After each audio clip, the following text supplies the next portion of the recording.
Welcome to Dubai in the United Arab Emirates and the 2022 World Archery Para Championships. We're here at the Dubai Club for People of Determination for the second of 3 days of live coverage of all the medals matches. Today, our focus is on the wheelchair disciplines. I'm Karim Bashir, and joining me is former world number one Nikki Hunt. Nikki, the wind played a factor early days yesterday. It looks like it might well do the same here. Yeah, we've got a view there, haven't we, of the marquees just moving a little bit, and that can be quite difficult for the archers, especially in this tunnel effect. So let's see how they can deal with these conditions. We've got a whole host of events coming up today, all with the W1 category at stake. Gold, silver and bronze medals to be decided in all of our matches here today. We'll whiz through the women's doubles gold medal match, a small field there, so it's just one match for that, and then we'll move on to the men's doubles, the mixed doubles, and then the individual matches. But that's not all. We also have some visually impaired matches to cover as well here. Nikki, exciting lineup here. A lot of experience in the field. Yeah, there really is. We've got some athletes with multiple medals, multiple Paralympic champions, so it should be some really good stuff. We're looking forward to it, and you possibly just heard the stadium announcer. So we're just about ready to get underway with our first match, and it will be the women's doubles gold medal match as the coaches come out with the officials. And now, please welcome the athletes to the field of play.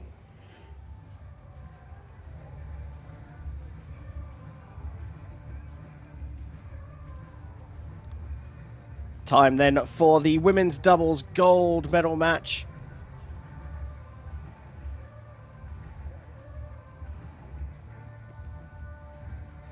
And Turkey lead out RAF.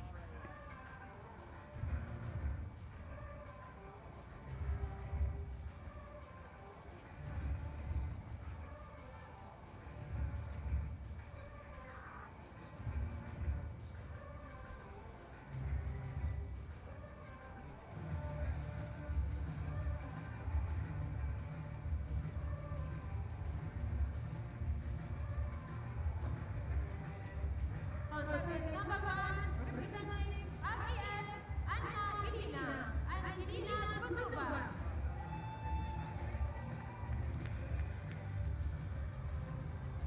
On target number 2, representing Turkey, Fatma Danabas and Nil Mizir. A lot of support for this Turkish team here. Fatma Danabas and Nil Mizir line up for Turkey, and they go up against RAF, Anna Ilina and Elena Krutova. Talked about Paralympic experience. Well, Danbas was at the Paralympic Games in Tokyo. Krutova got a mixed team bronze medal there and is a former world champion as well. So tight matchup here. Nikki, compound format we're following here, isn't it? Yeah, that's right. So on the set system, there's going to be 4 sets. Each archer is going to shoot 2 arrows in their team, and it's down to raw score. Yeah, so cumulative score for the athletes, so fairly simple. Got a bigger number at the end of the 4 ends, then you win the title.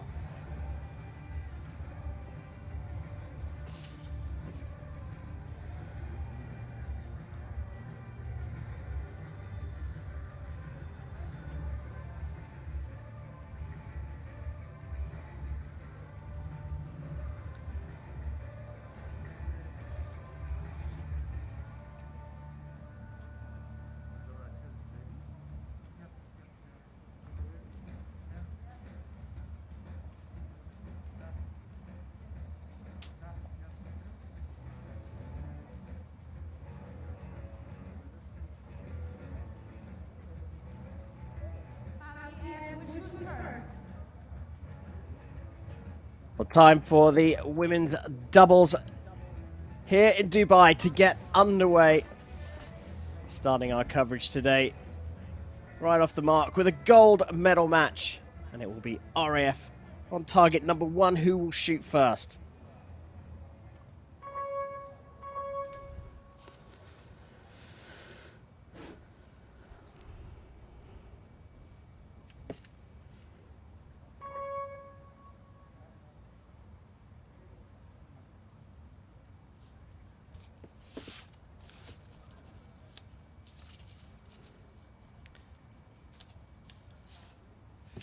see the compound bow there with the mechanical aids. A very good start there for RAF. 9,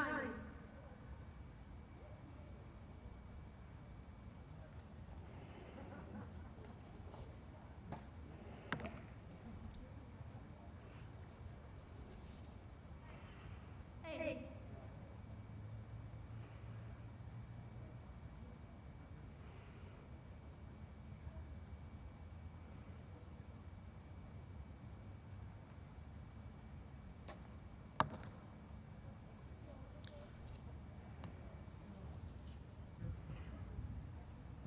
5, Seems to be a bit of wind in the venue. Whether that's a problem on the first shot.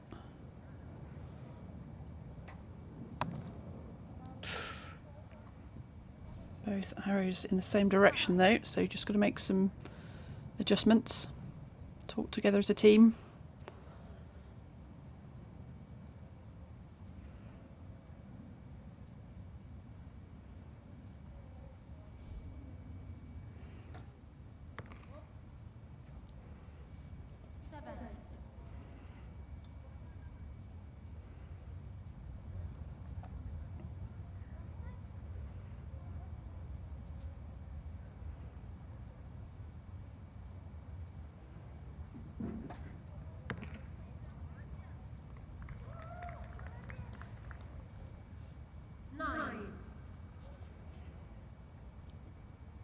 Marked as a 9, that last arrow for RAF.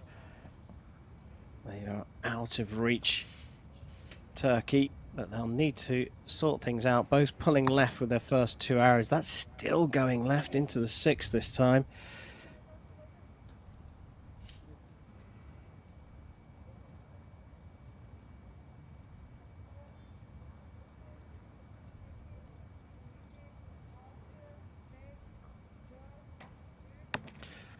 Didn't have much time there, and that's gone way wide. A tricky first end for Turkey here. Conditions very, very breezy indeed. A tough start there. Nikki, the conditions are you know, the same for both teams here. We're talking about shooting down a 50-meter range. They have a little bit of extra time for good reason, but what are the key differences that we should be looking out for with this discipline compared to the non-disabled version of archery? So we're looking at the W1s all of today. So W1s are, I guess, kind of more disabled. You need more points deducted to be in this category. So the athletes we're looking at have got problems with upper limb and lower limb and core to be on this category. So we can see already, you know, some of the hands in the bow and things like that looking a slightly different shape to some of the other athletes. So, you know, we've got the full size target face on as well. You can see the 10 zone scoring to allow for that as well. And then non-disabled archery we have like only down to the 5 ring, so it allows, you know, more opportunity to make scoring. So these are athletes with the most severe of impairments. And to add to the difficulty, the wind is a challenge here today. A tricky start for Turkey, only 17 points in the first end, so they will shoot first at the start of the second. You can really see the wind blowing here, really has picked up here.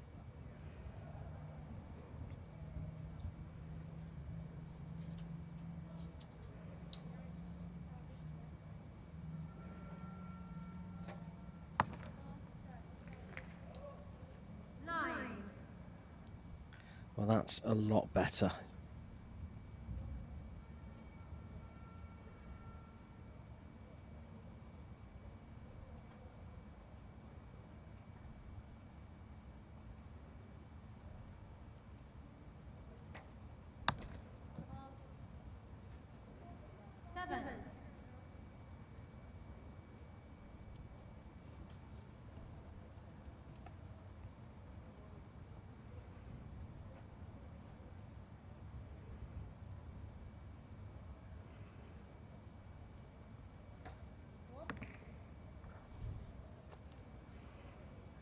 7.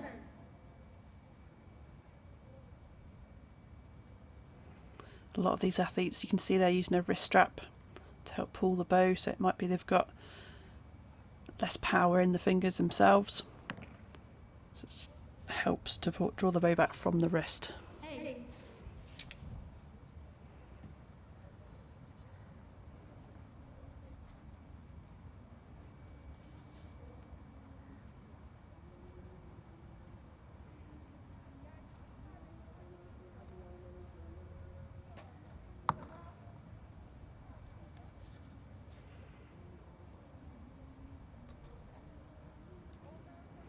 You can see the Turkish team, you know, how important that coach is behind as well. He's loading for both of these athletes. Why they're going to be a bit tight on time, I think, too.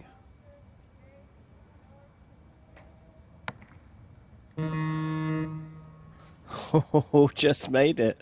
4.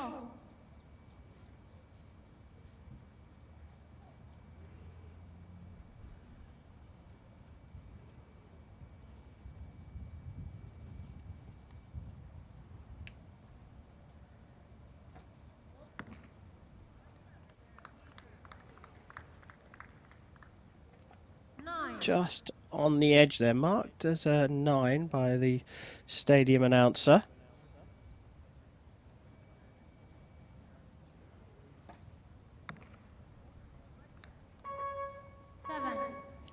And that's dropped in to the 7. Total score 65 for IEF, 43 for Turkey. And you are waiting for the judges' confirmation for the scores. Yeah, just checking that one arrow there. I mean, it's still a big gap here.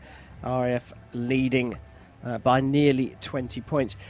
Just talk us through a little bit about the communication between the athletes, because I think the astute amongst you will notice that 2 of the athletes are back to back.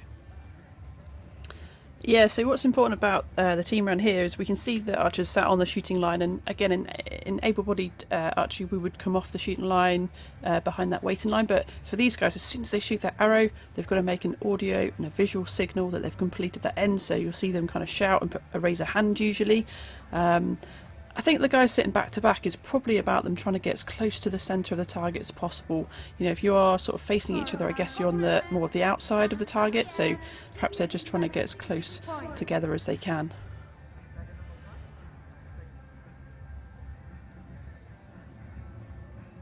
So we go into the third of 4 ends here, and Turkey, well, they're in a little bit of an uphill battle. You look at the qualification scores. It was a 1-1-4-7 for Turkey and a 1-2-2-7 for RAF, which perhaps gives us an indication of the difference between the teams. But there's been a lot of investment in Turkish archery, para archery, and they'll be keen to impress here.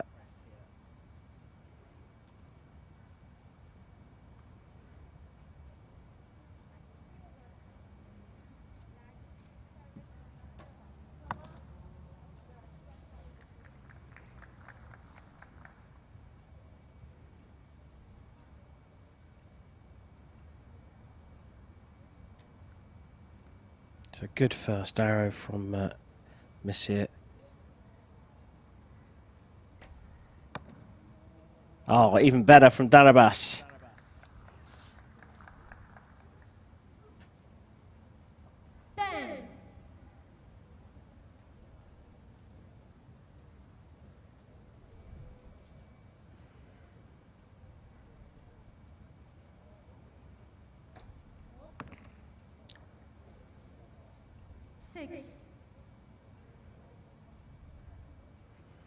Coach again there, just making the adjustments on the sight for her.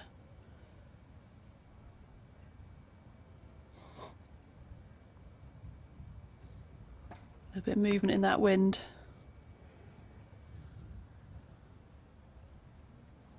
Seven.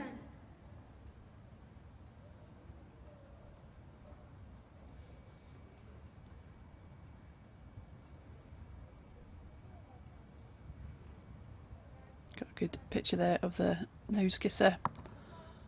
You can have one point of contact on the string onto your face.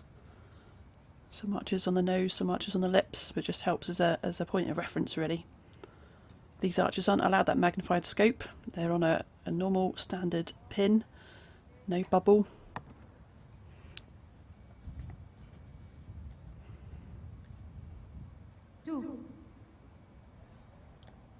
Another stray last arrow there from Danabas.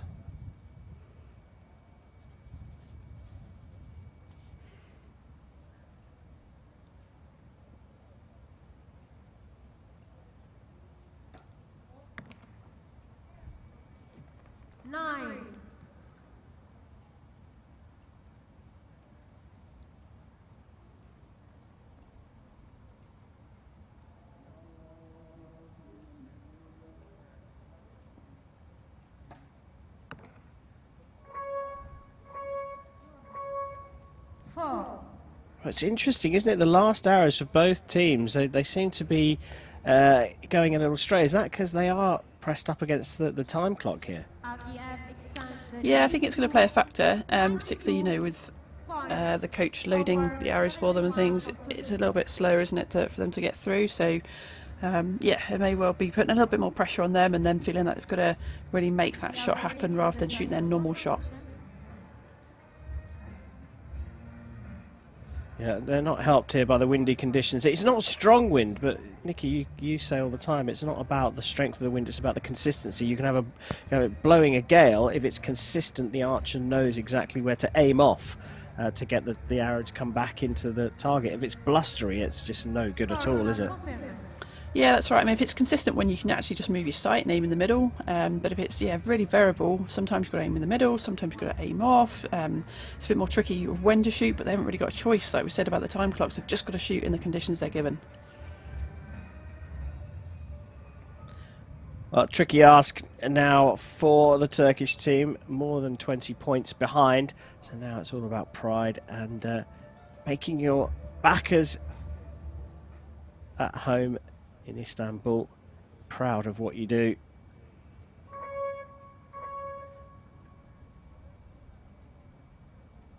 So Turkey will shoot first in the fourth end. They'll be looking for the biggest score they've got so far in the match. 28 to beat for them.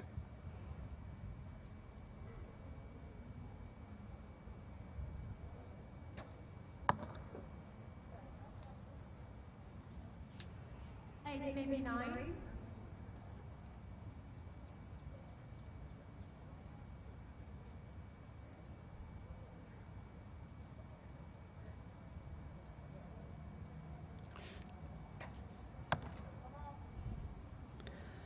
We just saw a little bit of flinch on that shot, didn't we? Finger on the release. Brain thought it was going to go, that anticipation, but she managed to get it off.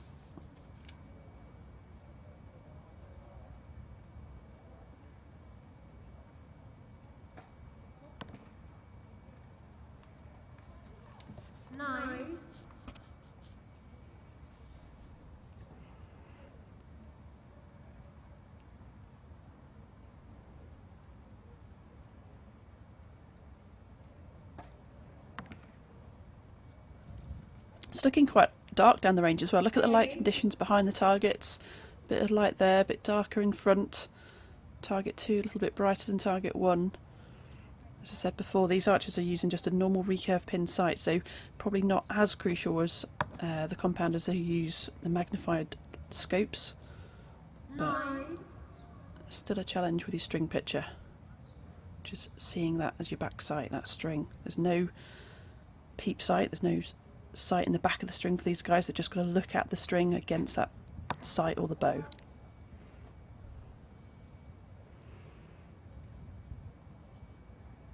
Well, another tricky end for Turkey. They finish on 98. So this is now about just smashing it into the 10s just to finish things off for RAF. A little wild there. Still that wind, you can see the t-shirts ruffling.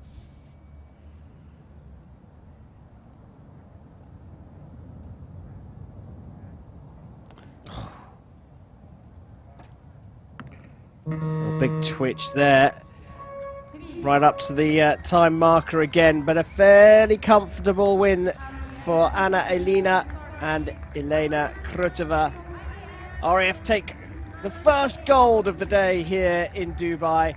A good performance from Turkey. They'll want to come back and do more in the future, but they got a chance to shoot live on TV and here on a finals range. A good experience for the young team who will be back for sure. But RAF take the first world title of the second day of live coverage from Dubai and the 2022 World Archery Para Championships.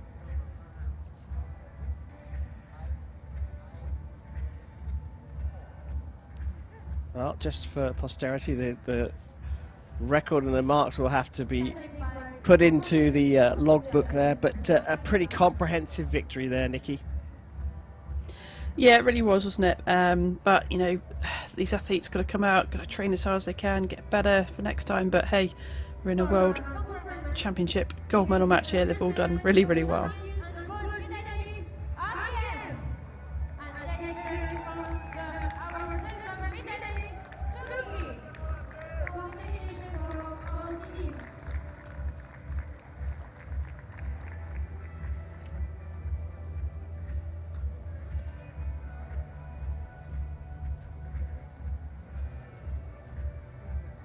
Well, off they go, our first world champions here in the United Arab Emirates. Anna Elina and Elena Krutova of RAF taking the women's doubles world title.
A little lull in proceedings here as we wait for the medal ceremony for the women's doubles. A short field here, just two teams taking part.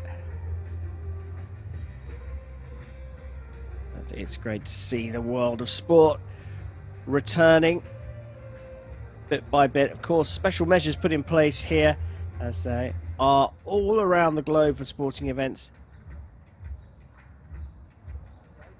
That just adds a little bit to our schedule. Nikki, the wind played a part yesterday in our first day of live coverage of these World Championships, and I think even more so today. Yeah, I mean, the other thing to say is with the W1 category, they're limited to a maximum 45 pounds draw weight. So the compounders we saw yesterday, they're on the normal standard rules of up to 60 pounds. So that can affect the arrow speed, how fast that arrow is travelling, and therefore it could be more affected by the wind. And also, as we said before, W1 is a more severely disabled category, so these archers obviously it's more difficult for these guys you know, to try and keep everything still when you haven't got core stability. I mean, that's a massive factor, isn't it? Some of these athletes, you know, can't feel perhaps their bottom inner seat, and imagine trying to get that stability and hold everything still at a distance of 50 meters, so it's definitely more challenging. Yeah, no anchor point really, or certainly a very hampered anchor point. If you think about a non-disabled archer, uses their feet and balance and core stability to have that, hold that anchor point. It's very difficult if you have upper and lower body impairments to have that anchor. But it's time now to celebrate the 4 athletes that took part in this World Championships.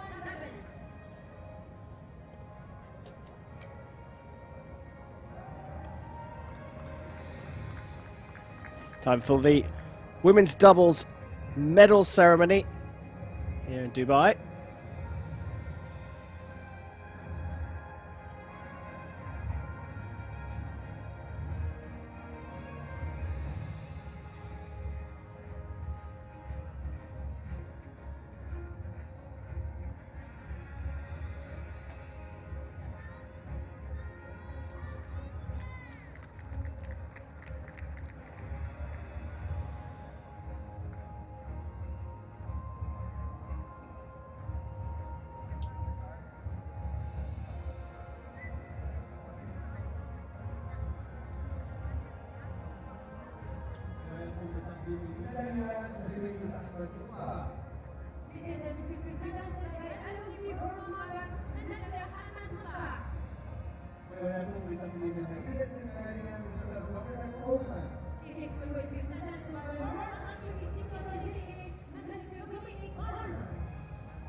So the silver medal in the women's doubles goes to Turkey.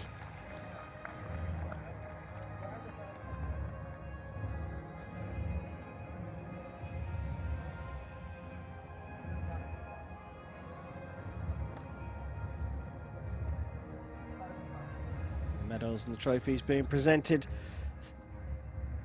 to Nil Messier first. And now Fatma Danabas.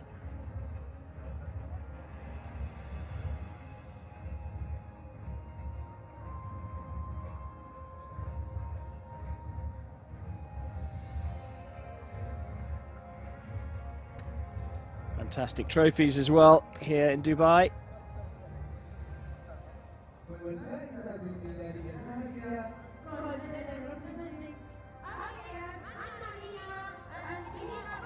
They have been the form team throughout here at these World Championships. And it is Elena Krutova collecting the first world title of the day here at the 2022 World Archery Para Championships.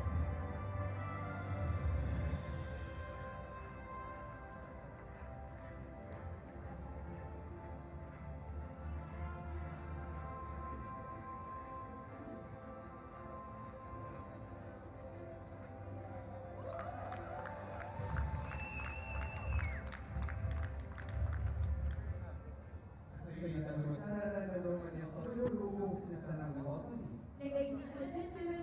are able, please rise for the national anthem of IF.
Well, there we have it. The first of our gold medal matches complete here in Dubai.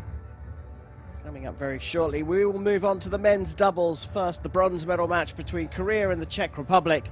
And then we will go on to the gold medal match between Turkey and the RAF.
The coaches and officials are out.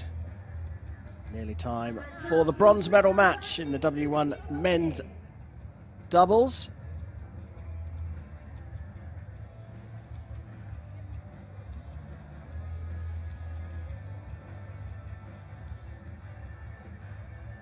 And here come the all-important athletes. Czech Republic will be on target number 1. They go up against Korea.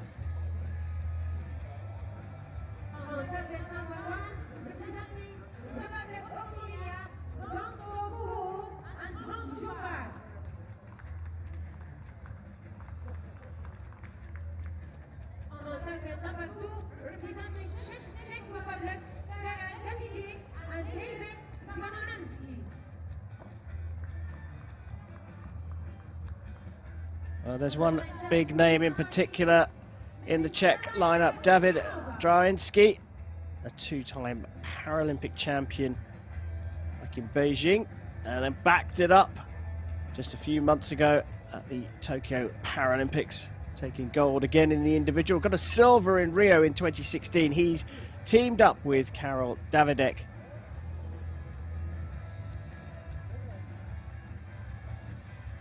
They go up against the Korean team of Koo Tong-sub and Park Hong-jo.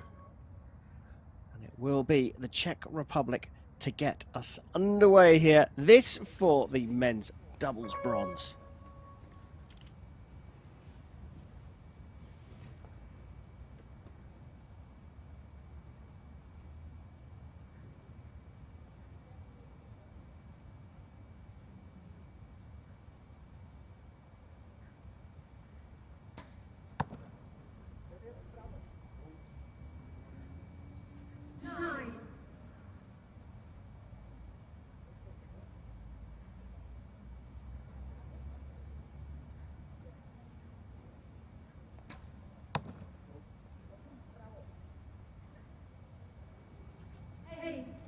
Not bad grouping, but a 9 and 8, both a little to the right.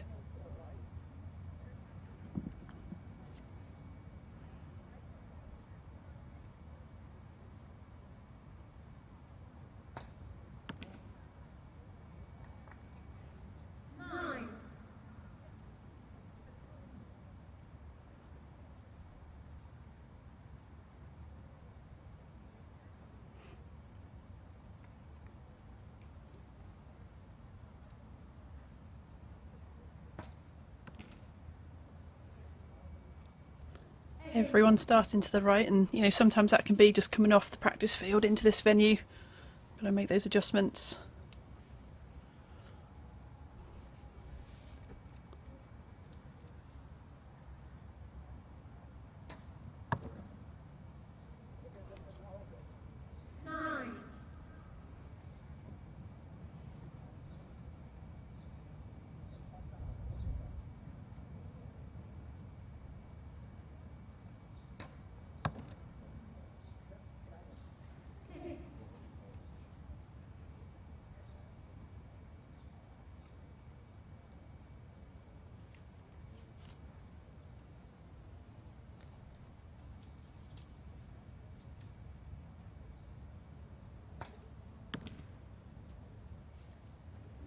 Big opportunity here to move out into a solid lead after just 4 hours per team.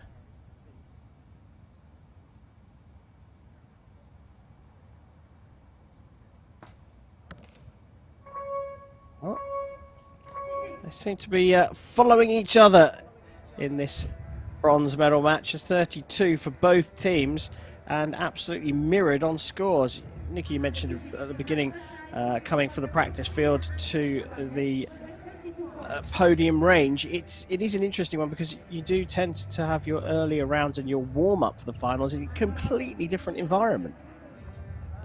Yeah, that's right. I mean, we do all the qualifications on a big open field, and sometimes that can be a different direction to it, which they're shooting now as well. So may well have come off that practice field onto this field. Everybody's gone right, so kind of gives you an idea of perhaps conditions a little bit different here. We've got these marquees down the side, and that can create a bit of a tunnel effect sometimes, where you're not really getting the right information as an archer. You know, a nice open field's good because you can feel the wind, you can see things going on, but here it's a little bit kind of fake, I suppose, with this sort of tunnel effect, and the wind can swell and do different things.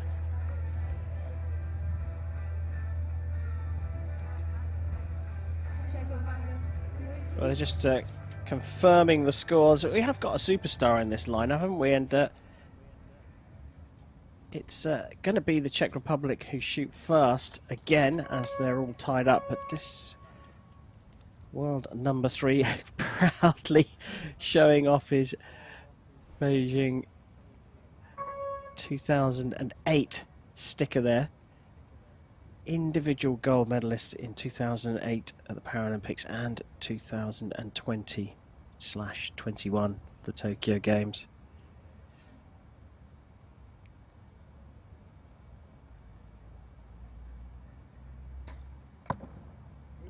There's a first 10 for Draninsky.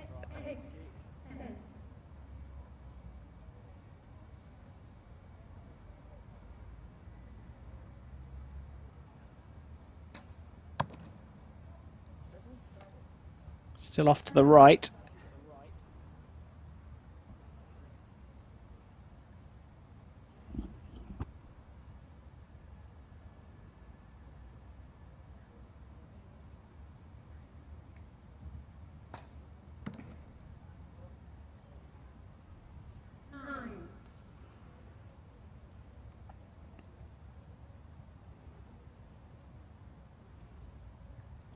You can see that big what we call a kisser button, the pink plastic on the string there. Interesting position for it, kind of on the cheek.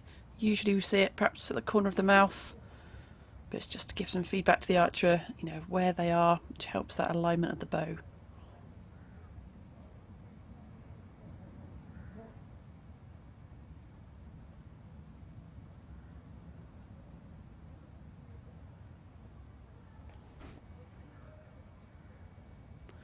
I think it took a little while for the timer clock to stop there. 30 seconds left on the clock for Korea.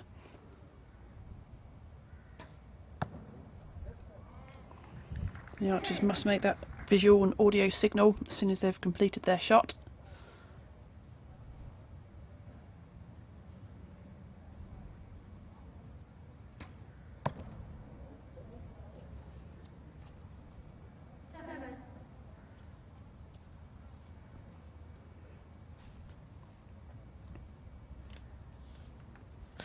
Well, it's a good grouping for Davidek, but both to the right. So 66 the target set.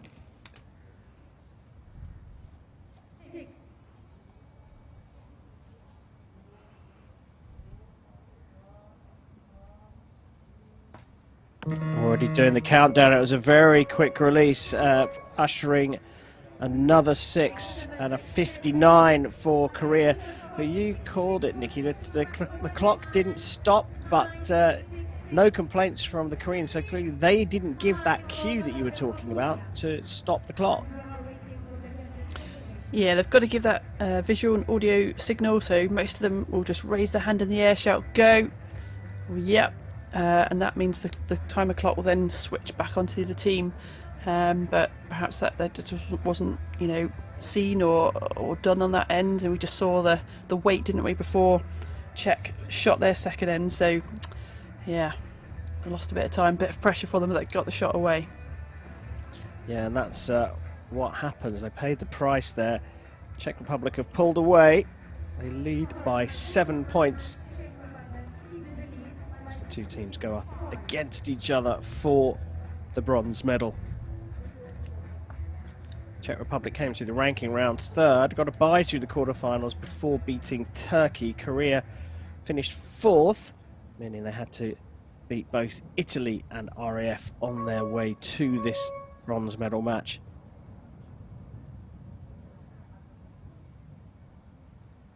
They lost out 146-133 to RAF.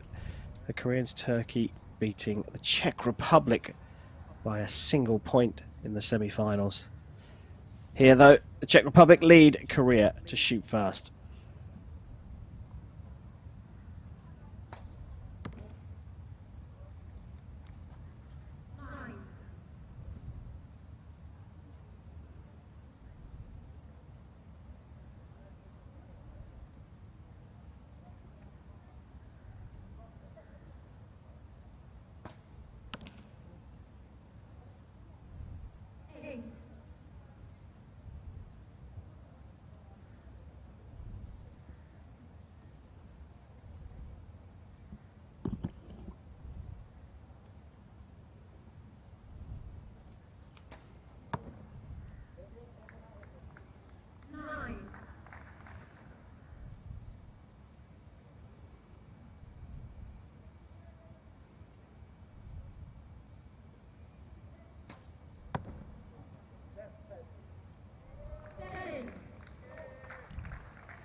Got to remember we're shooting over 50 metres with these compound bows.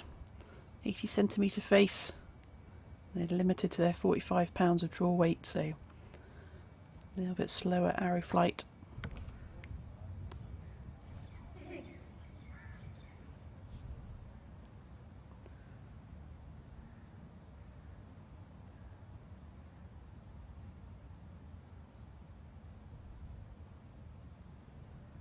Just seems to pull, you know, outwards a little bit from his face, doesn't he? And hasn't got a tight anchor point. A bit variable.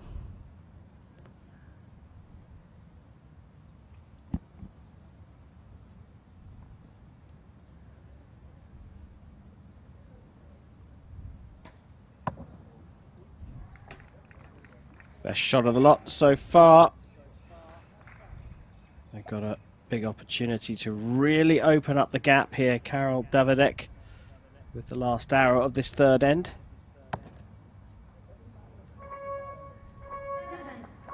Just going a little high, another 7 to finish things off, but a 102 sees them go ahead by 11 points, and that's a commanding lead, isn't it, Nikki? Yeah, it really is. We've got one end left to go, so let's see if they can maintain their lead. There's a great story, though, between these two athletes from the Czech Republic. With David setting up, you know, a Paralympic archery project in Prague and inspiring others to, you know, get on that journey with him. And Karol was an archer who he had an accident and broke his back, and you know, he got into archery because, you know, he talked to World Archery about his addictions and things like that, and archery was the thing that kind of brought him out of that. So what a great story for these two to be sat here with each other shooting. Karol inspired by David to get him to this point, and here they are at World Championships. Oh, the power of sport. They're in a commanding position. Davidek and Draninsky have a wonderful story that they could add to here in Dubai. Korea will shoot first in the fourth and final end here. They need to get some big scores to put some pressure of some sort on a very strong team from the Czech Republic.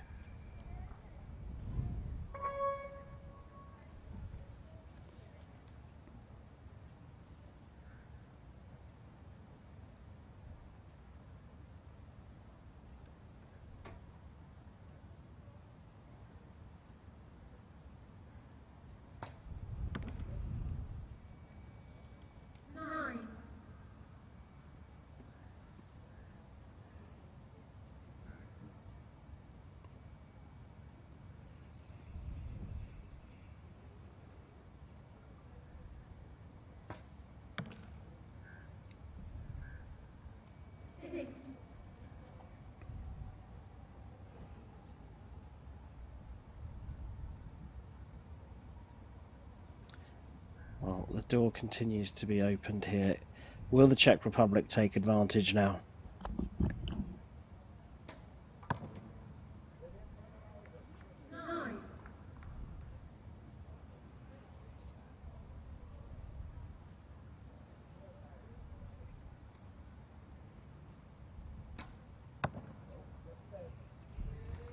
quick shot straight into that 10. Just what they needed to really pile this pressure on and extend their lead.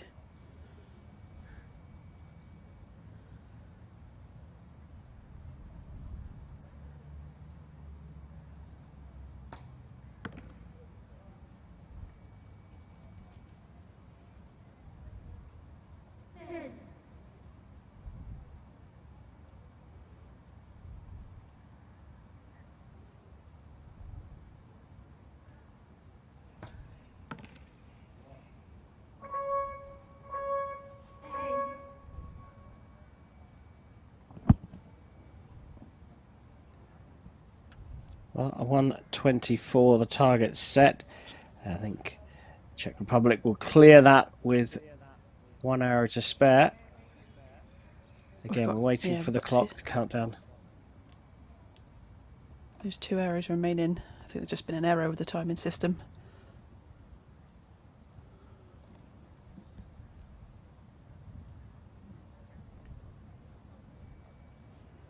Well, this can disturb your rhythm. You can see that 10 flashing on the right-hand side of the scoreboard halfway down the range. They're just waiting for that to be reset.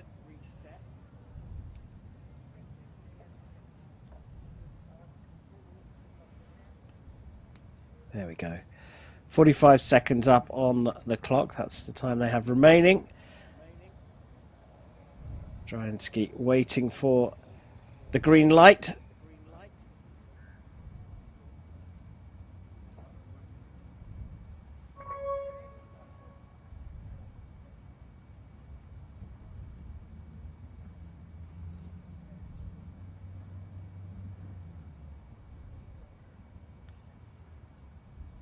So is the bronze medal going to be secured with 1 arrow to spare for the Czech Republic? Certainly is, and what an arrow it was as well. A 131 with a 141, the possible target to reach if Karol Davidek can hit the 10. Just outside into the 9, so a very, very good 140. Takes the bronze medal for Karol Davidek and David Draninsky of the Czech Republic. They outclassed Korea in the bronze medal match. They were absolutely on form after a first end where both teams just struggled to get used to the conditions on the podium range. Czech Republic took the lead in the second and never looked back. Bronze medal for the Czech Republic here in Dubai.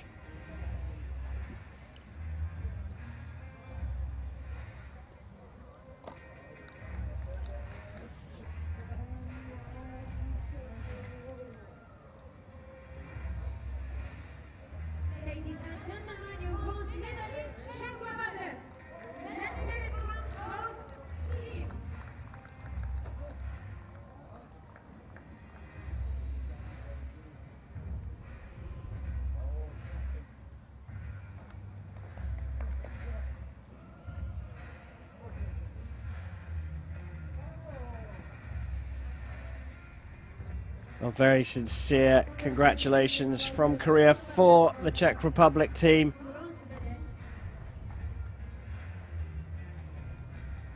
In these unusual times, the athletes are relishing this opportunity to shoot again in international competition.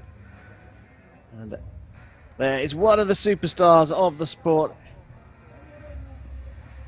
David Draninsky adds another medal to his trophy cabinet.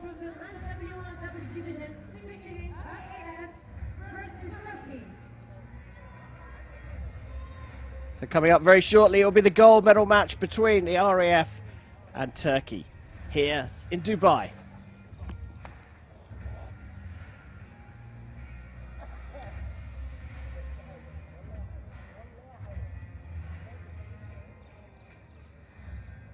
Ladies and gentlemen, please welcome the coaches and judges to the field of play.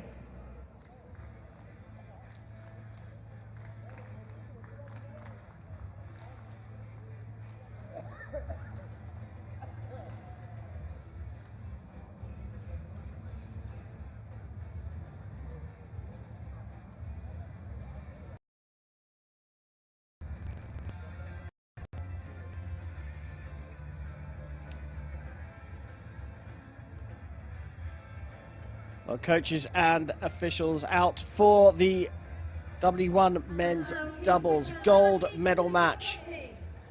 Time to welcome the athletes from the RAF and Turkey to find out who is going to take the world title.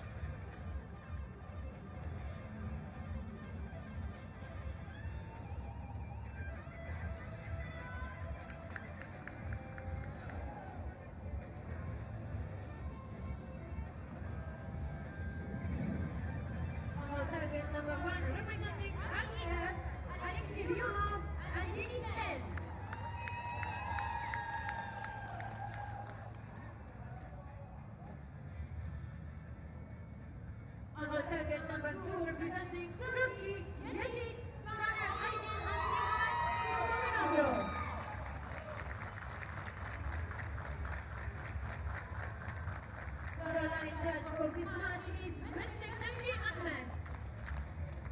So here we go. RAF versus Turkey. RAF line up with Alexei Leonov and Denis Ten. Leonov, the mixed team bronze medalist from the Tokyo Paralympic Games. Turkey with Yiğit Aydin, who's a two-time world champion and world number 5, teaming up with the world number 4, Nihat Turkmenoglu, who got the individual silver at the Tokyo Paralympic Games. So two strong teams going up for the world title here in the United Arab Emirates. RAF versus Turkey.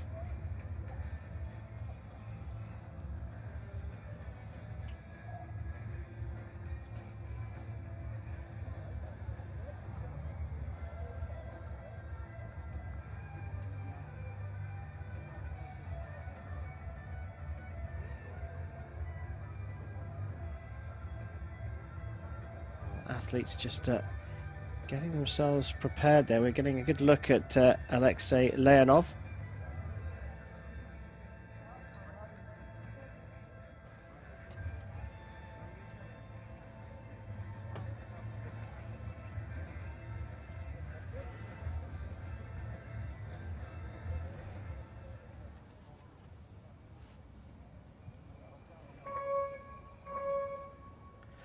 Well, everyone in place now for this gold medal match in the W1 men's doubles. Turkey go up against RAF, and it will be Alexei Leonov from RAF to get us underway.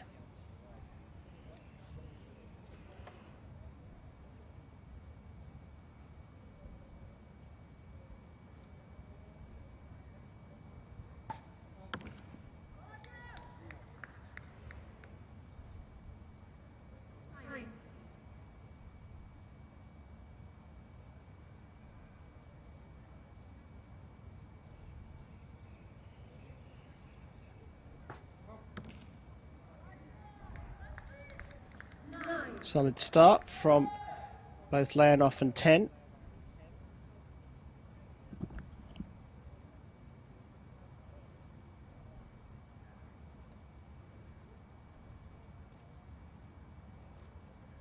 Just see the t-shirt ruffling, a bit of wind coming through the stadium.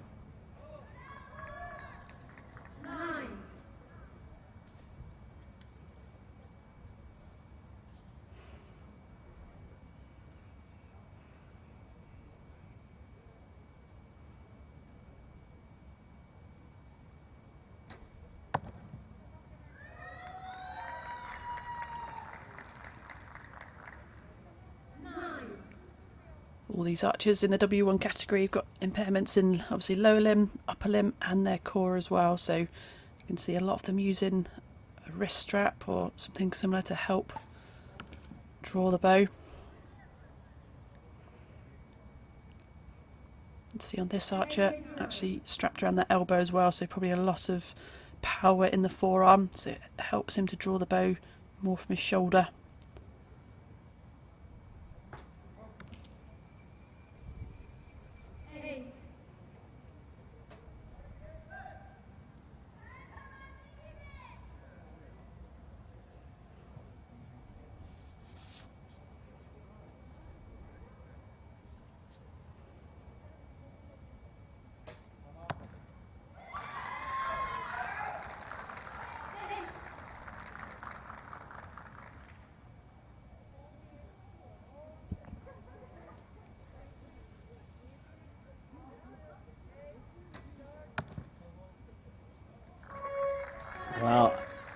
Great shooting, but in the end, the two teams end up on the same score. Nikki, early stages, I know, but Turkey looked just a little bit like they were dialing in on the centre there until that very last arrow. Yeah, they had a really good start, didn't they? And yeah, just coming off a little bit, that high 7 at the end. So yeah, just got to reset themselves, and having a little bit of conversation about it now, just seeing, you know, what might happen there for it to go high. Sometimes it can kind of be healing the bow, so that front hand in the bow, the pressure's just going a little bit low on the hand, and that can force the shot up high. And again, we've got to remember these athletes have some impairments in their upper limb, so perhaps the sensation there might not be great. So all these factors need to be considered.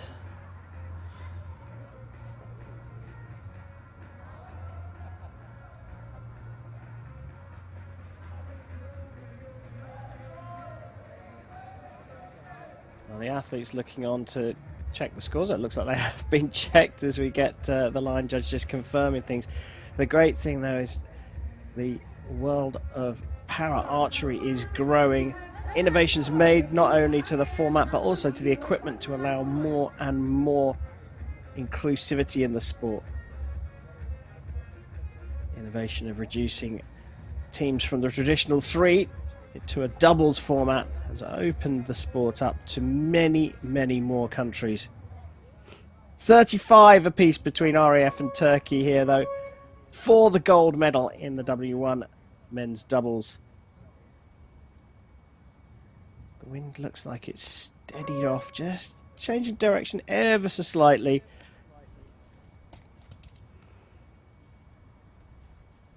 Alexei Leonov get the second end underway, and you feel that the RAF team have to start to hit things a little bit more consistency, not the best start, just dropping low there.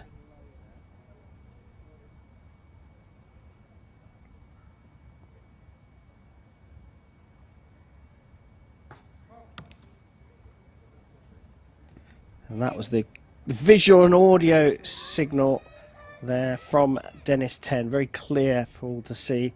That's say, stop my clock, it's time for the other team to shoot.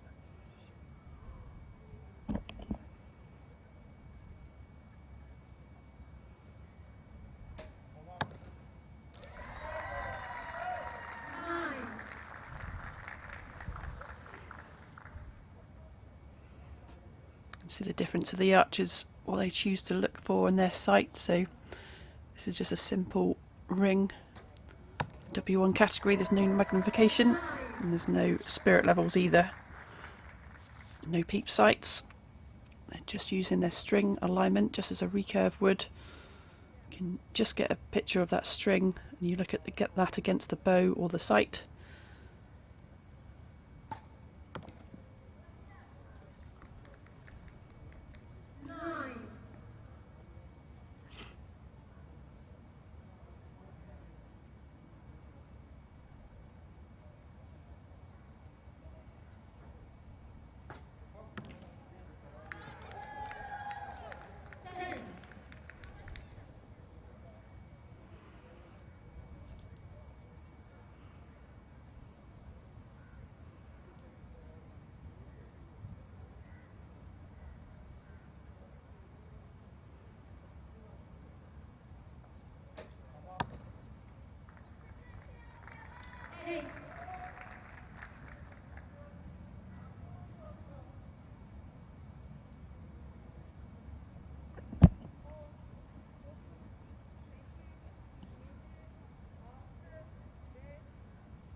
So time just ticking down there, and that produces another 8. So now we have a gap between the teams. It's only 1 point, and it was in fact RAF that have managed to eke out into the lead just by a single point. Really tough to call this one, isn't it? Yeah, it's going to be an absolute nail biter all the way through. I think halfway stage now, just a point in it. So it's really who can just, you know, maintain everything, keep to their process, and like we said, that variable bit of wind there as well can just add another factor.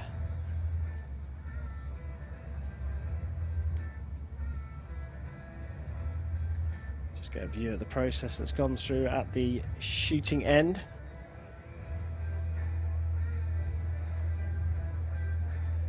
So the target and the target judge just going through the scores and checking with the agents who stand down that end that they confirm the scores. And we have had confirmation at the halfway stage. RAF lead Turkey 70-69. So for the first time in the match, it will be Turkey to shoot first. End number 3 on the way.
See that big black plastic kisser just on the edge of the lip, just to help to determine, you know, alignment of the shot.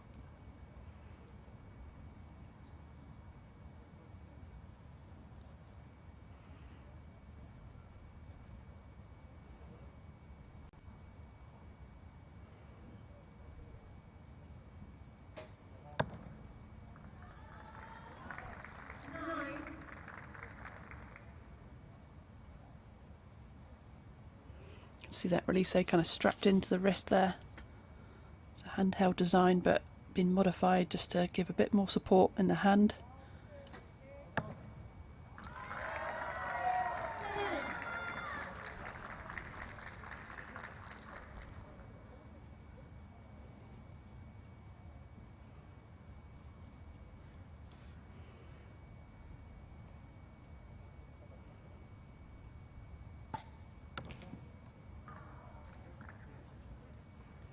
Just dropping low again.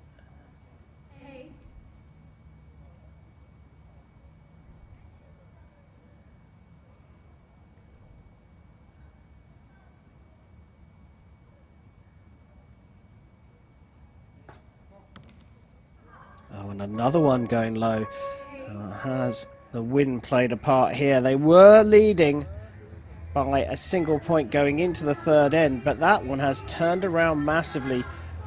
With 2 9s and a 10 from Turkey, they now lead by 4 as we go in to the 4th and final regulation end. What a turnaround, Nikki. Yeah, it was. Those last 2 arrows from the RAF, the second to last one to me just looked like a little bit of a collapse, so just didn't stay strong on the shot. These compound bows have like a backstop on them, so as you see the cams, the wheels top and bump of the bow, they pull the bow back and it will get to a stop point, and it just looked like before you released it just collapsed a little bit, the pressures came off, and then that last shot, whether it was the wind, he just looked like he was moving around quite a lot. You know, there's a lot of pressure at stake here, trying to keep everything still, so when it's so tight like this as well, they know every point matters, just dropping a few points there. Yeah, well, the wind obviously knew what you were talking about there. As we were looking at the target judge, she was struggling to keep her piece of scoring paper on the clipboard. Not a strong wind, but gusty is the issue. We go into the 4th end here. RAF trailing by 4. Will shoot first. Can they claw their way back into this?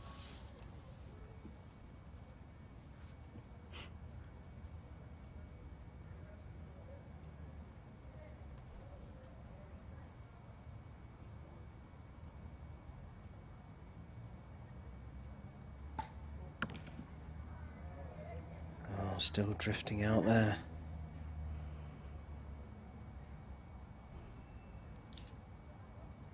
It's a little bit of a mini reset there for Dennis 10.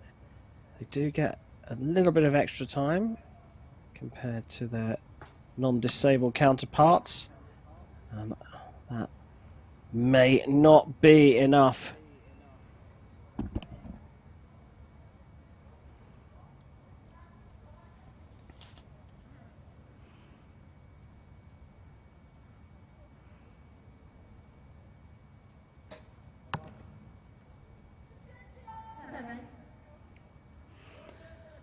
Shake of the head, an uncharacteristic arrow really dropping low.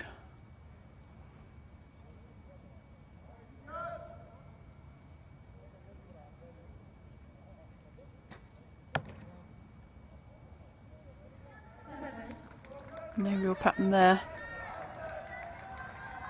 At this point, you know, as an archer, you've just got to not overanalyze. Just, you know, that's gone. The arrow's finished. It doesn't matter. Next one, what can I do better?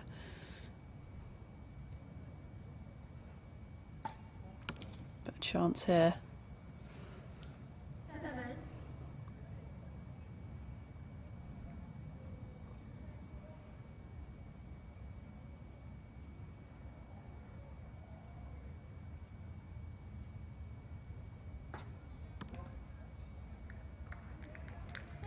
Just outside the 10.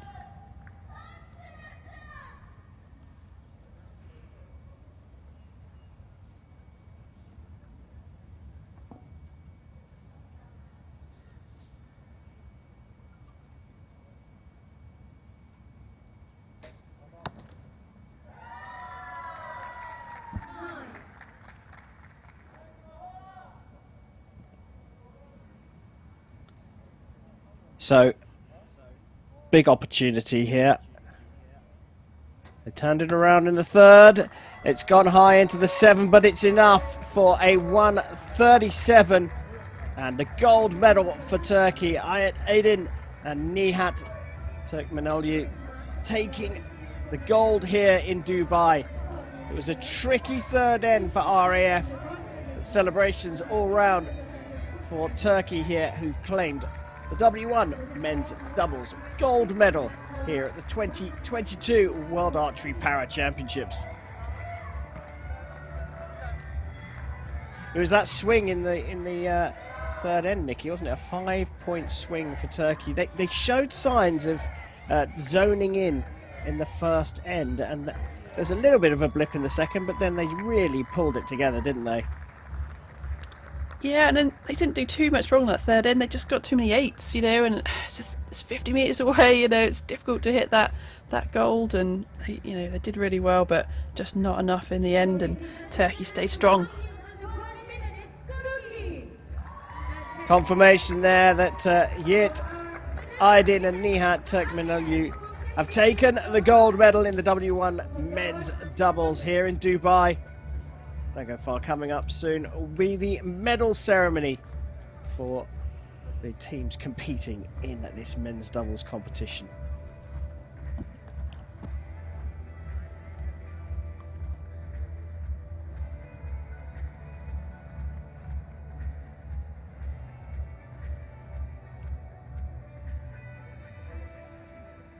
Now we are standing by for the medal ceremony for the men's W1 doubles division. Coming up next.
السيدات والسادة تتويج اللاعبين.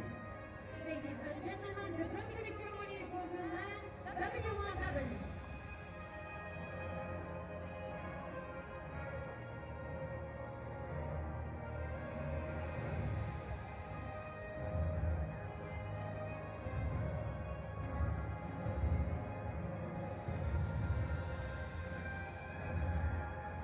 Medals time here again in Dubai.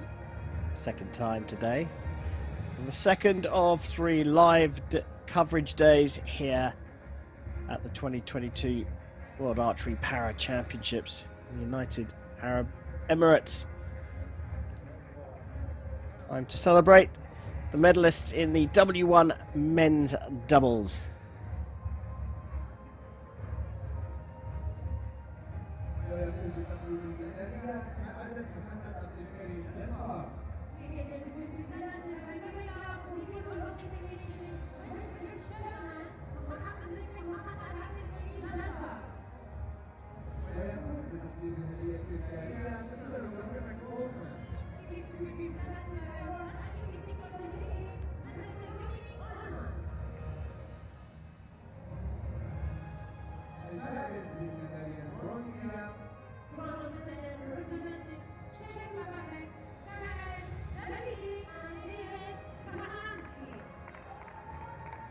Well, tremendous performance from the Czech Republic throughout here in Dubai,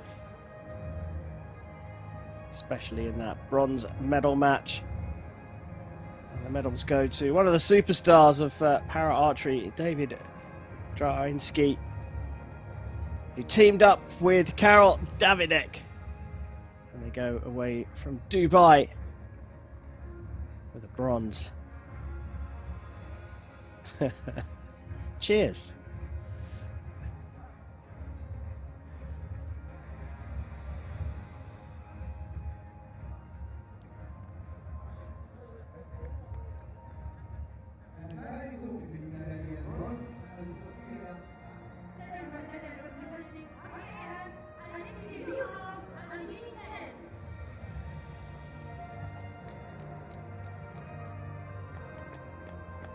Well, they got ahead at the halfway stage of the gold medal match, but just couldn't hold it all together. So silver for Alexei Leonov and Denis Ten.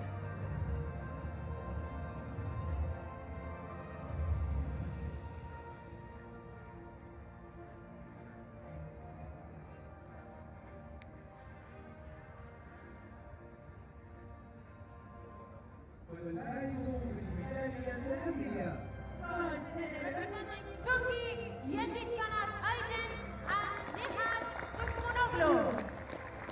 But the class of the field here in the W1 men's doubles pulled it together, trailing at the halfway stage just by a point, but they were absolutely electric in the third and finished it off in the fourth. It's Turkey who are the world champions. Yejit Aydin and Nihat Turkmenoglu. Congratulations, gents. You are the world champions.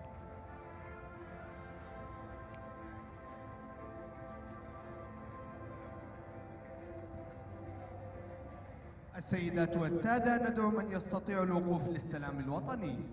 Ladies and gentlemen, for those who are able, please rise for the national anthem of Turkey.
السيدات والسادة الفائزون بالميداليات. Ladies and gentlemen, please give a warm round of applause to our athletes.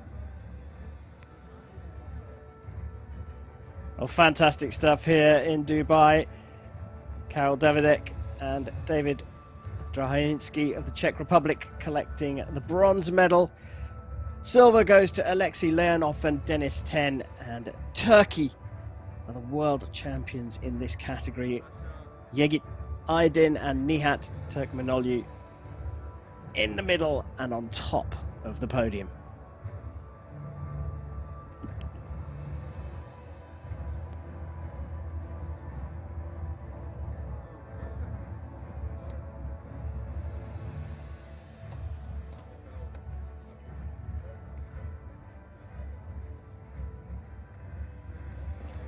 As the athletes make their way off the podium, we will prepare ourselves for the next set of medal matches. It's the W1 mixed doubles bronze coming next, followed by the gold medal match. Bronze will feature Czech Republic again and Turkey again. That'll be followed by Italy versus RAF for gold. Don't go far, that's coming up very soon.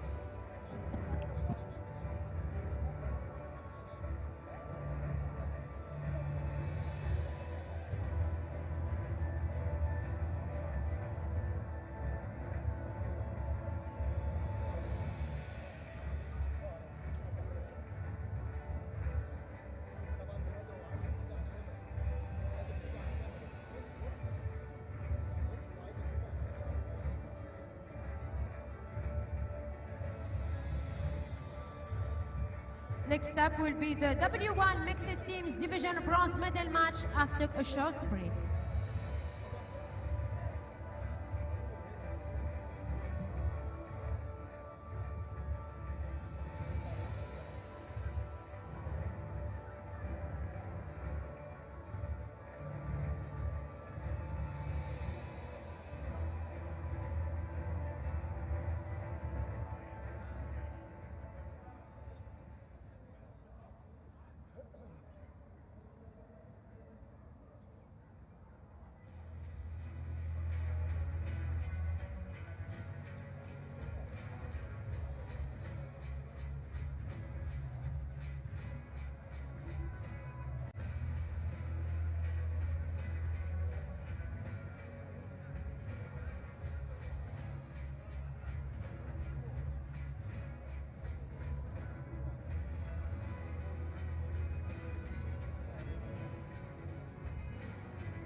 Ladies and gentlemen, please welcome the coaches and judges to the field of play for the W1 Mixed Teams Division Bronze Medal match.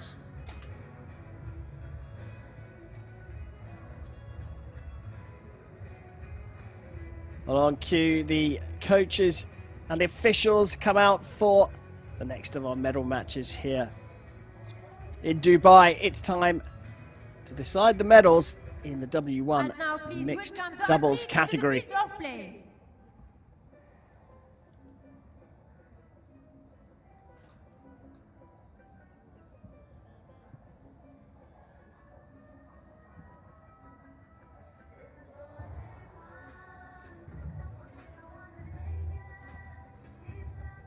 Bronze medal to be decided here between the Czech Republic and Turkey.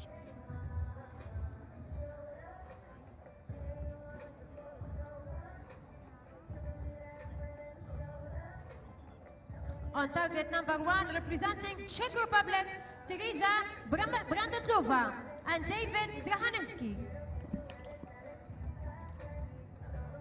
On target number 2, representing Turkey, Neil Mizir and Yejid Kanar Aydin. Well, we've got a couple of big names The here line judge again. for this match, A couple that Miss have already actually been Natalia out here on Rodionova. the range. Lining up for the Czech Republic, it's the 36-year-old Teresa Brantlova going up with her teammate, the world number 3, David Draninsky.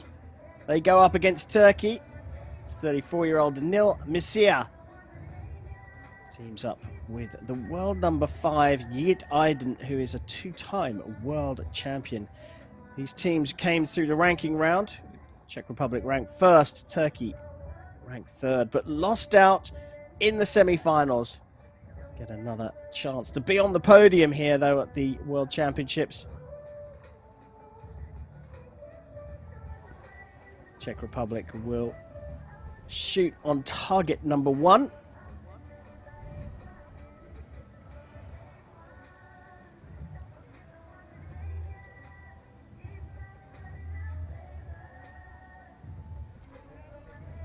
We get a good look down the range from Draninsky's point of view. Czech Republic will shoot first. And it will be his team to go first. Time to decide who is going to get the bronze medal here in the W1 mixed teams. Czech Republic versus Turkey. The Czech Republic shooting first.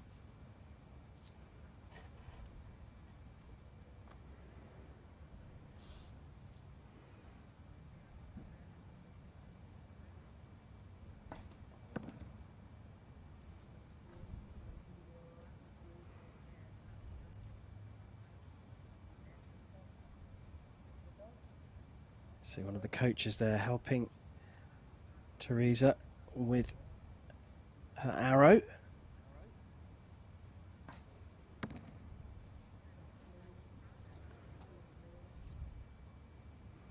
Eight.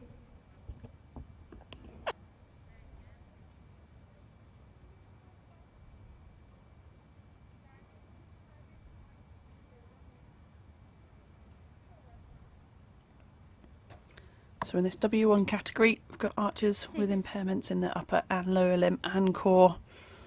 So we can see some adaptations around their hands, particularly, a lot of them. Adaptation here with a wrist strap helping draw the bow.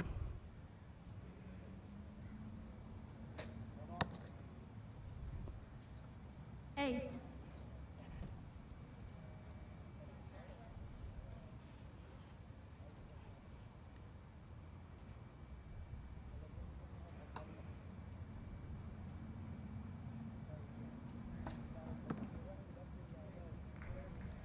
X.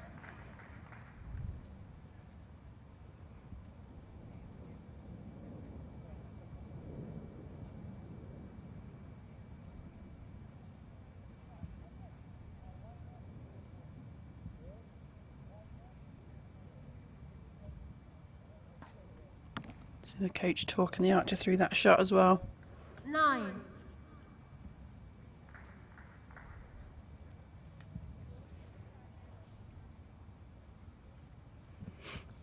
So a 35, the target set in this first end. Not achievable for Turkey, but they'll want to get as close as possible. That's drifted a bit high as well.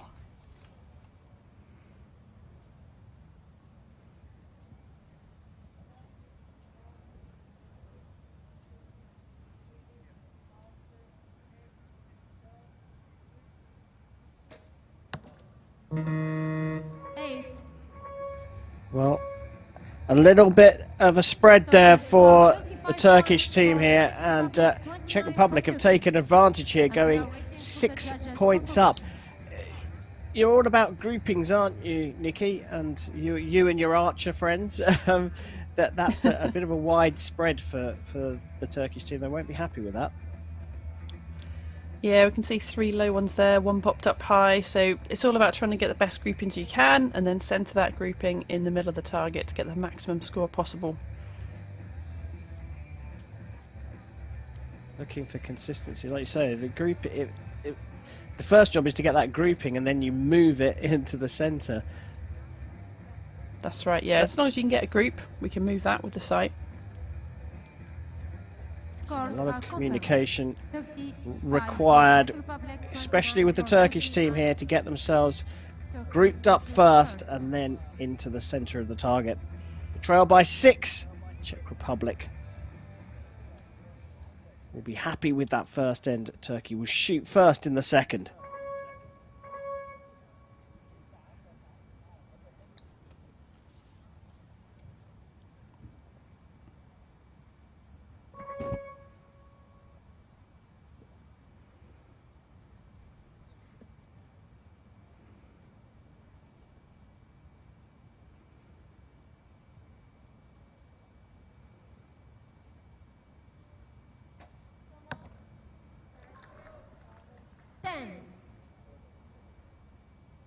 Well, that will settle any nerves they've got. We see it hitting the 10.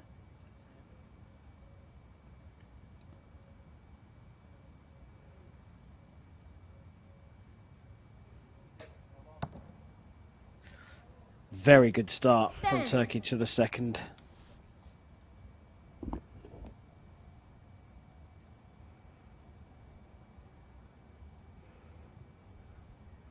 Nice look at that release aid. That strapping allows the bow to be pulled more from the arm. Released with the first finger.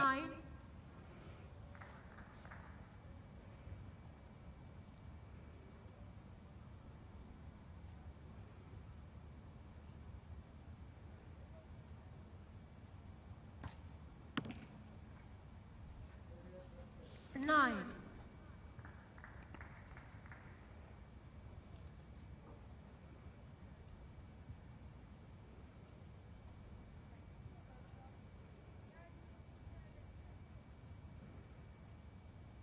Just see the bow canting a little bit. Remember, these archers haven't got that spirit level we normally see on compound, so again, not getting quite as much feedback as a normal compound setup would be.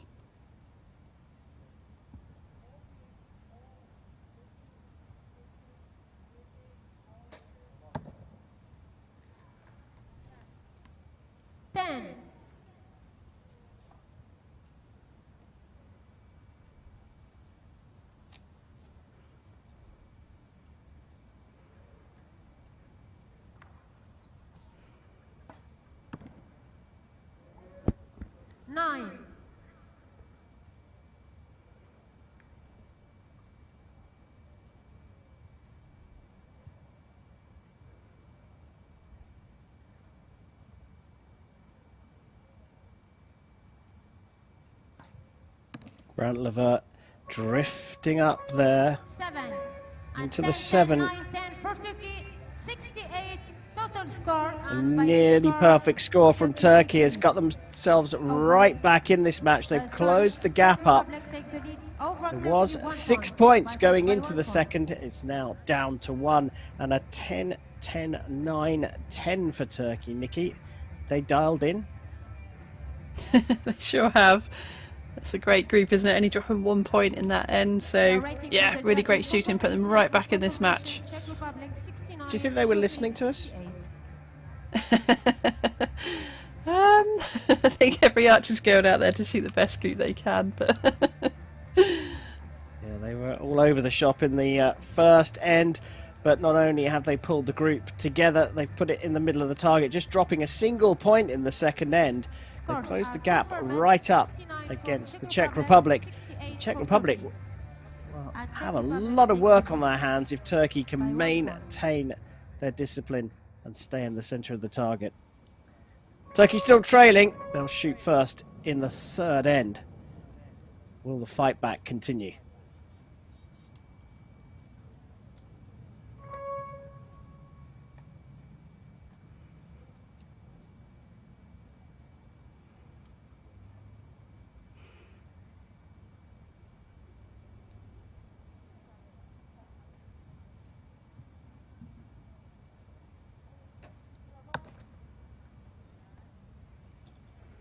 Nine.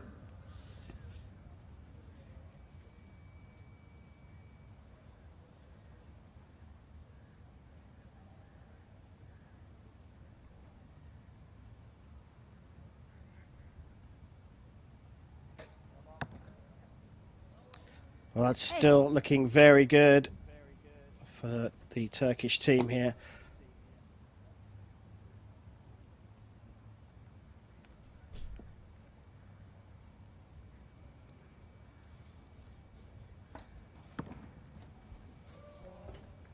Ten.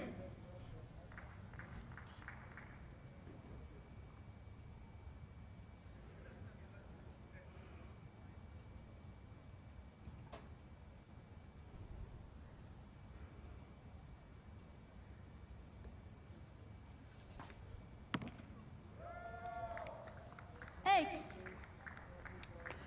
Exactly what they needed right now. Put that pressure back on.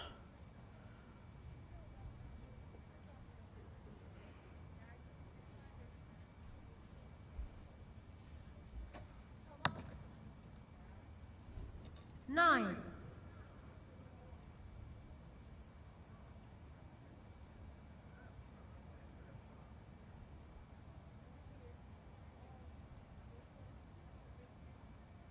Great view of that nose kisser on the string.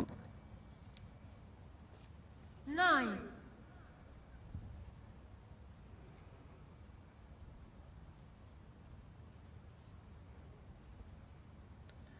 So a chance here for Draninsky and Brandlever to extend their lead again. Grouping is fabulous. Nine.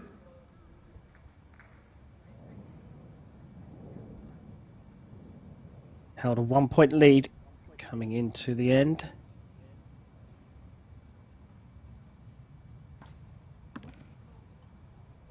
Just drifted off into the 7. 7. And we have a match on our hands here. Czech Republic had an opportunity to reopen the lead. They did not take it. And we're all square here, subject to confirmation from the target judge. But this is a very thrilling match here, right on the edge of our seats here. Nikki, there was a chance there for the Czech Republic. Really was, yeah. The last thing I wanted is that last air up in the 7, but you know, it's tricky. 50 metres away, those targets. So, you know, the 80 centimetres across. It's a pretty small target to aim at.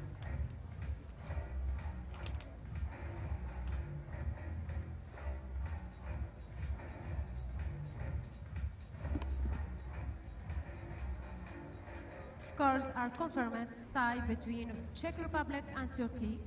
105 points. Well, there you go. All square. One end to go. This for the mixed doubles bronze. Czech Republic and Turkey all tied up at 105 apiece. Czech Republic will shoot first. 4 arrows to decide who is going to take the bronze medal for each team.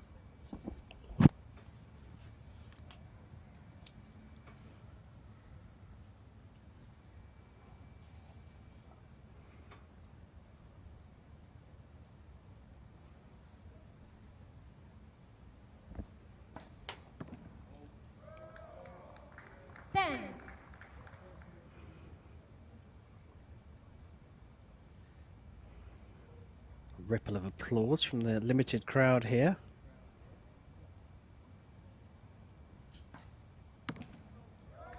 Not far off there. That is a good start.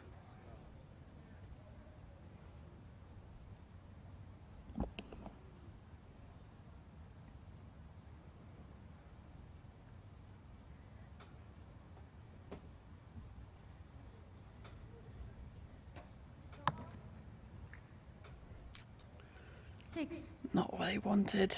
Just opening up the gap.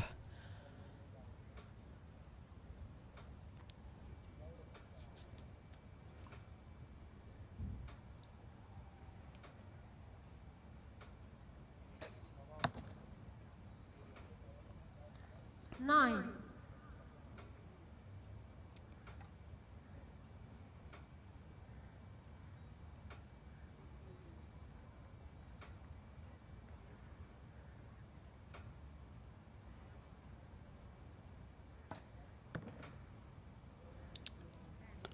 Eight.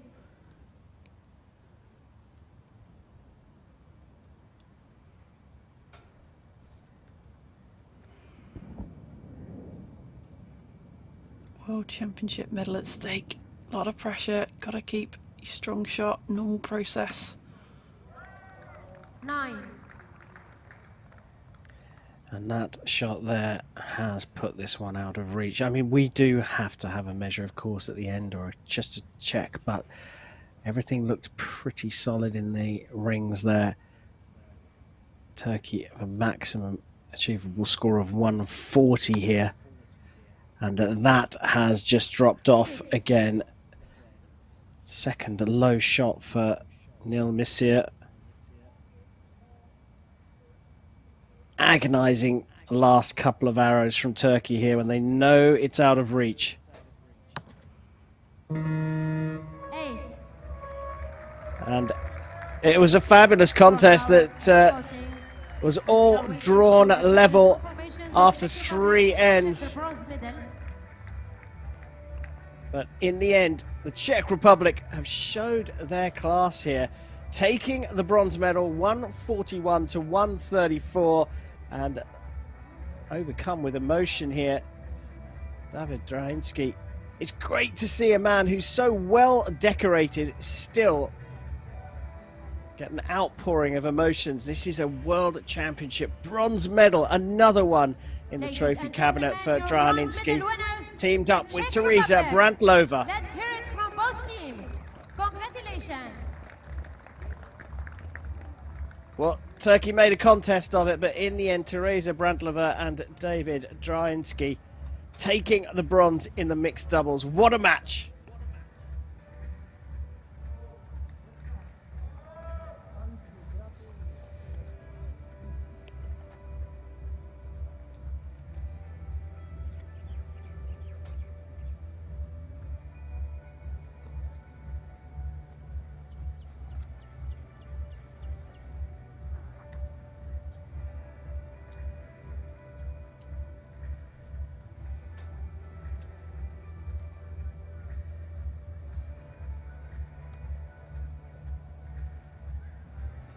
Brilliant performance from Draninsky and Brantlova.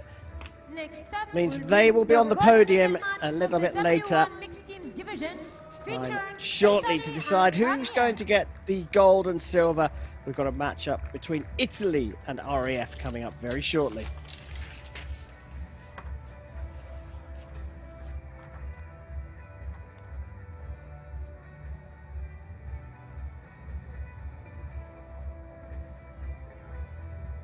Ladies and gentlemen, please welcome the coaches and judges to the field of play.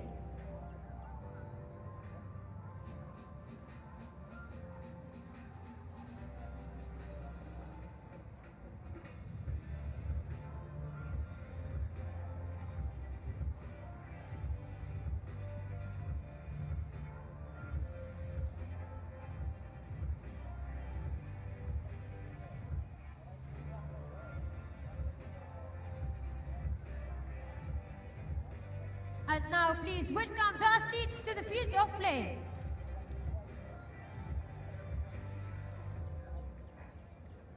Time to go for gold here as Italy take on RAF in the W1 mixed doubles.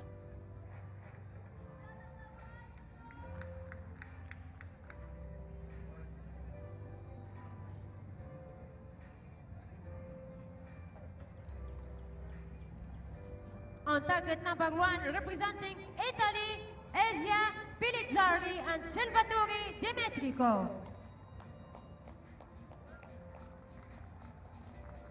On target number 2, representing REF, Elena Krutova and Alexei Leonov.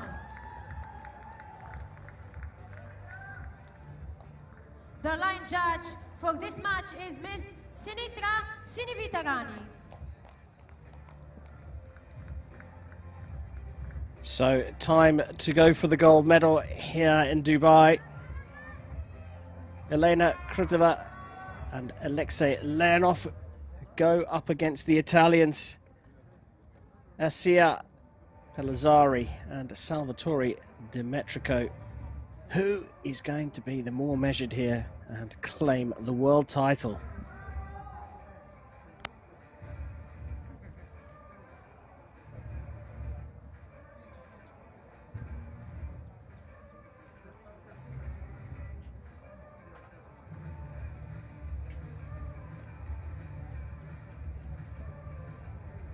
REF will shoot first.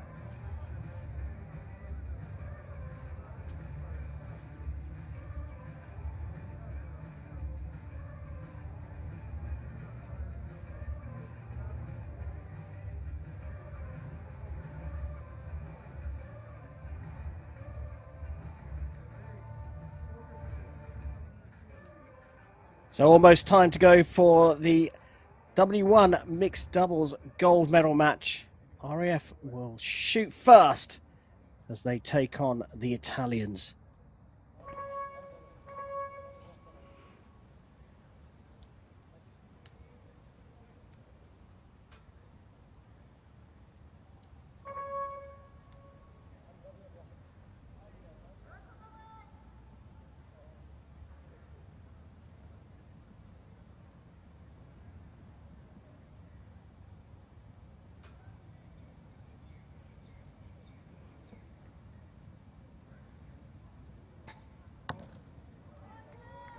Nine.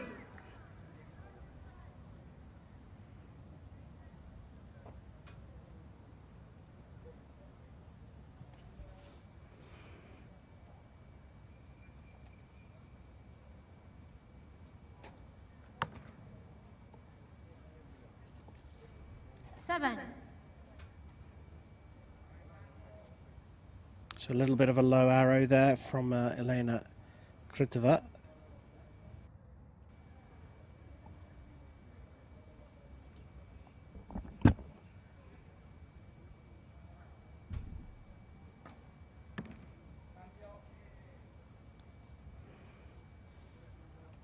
Nine. I think we can see all these archers using a wrist strap. So in this category, you must have an impairment in your upper limb and lower limb and core. Usually affects the fingers, the extremities. Just helps them draw the bow using that wrist. 8.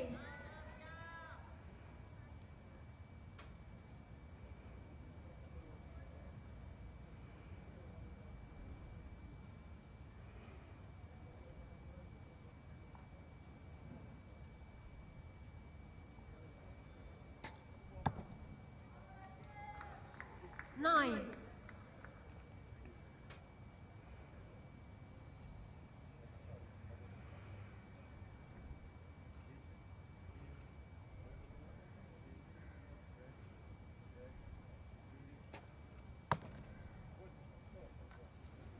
Eight.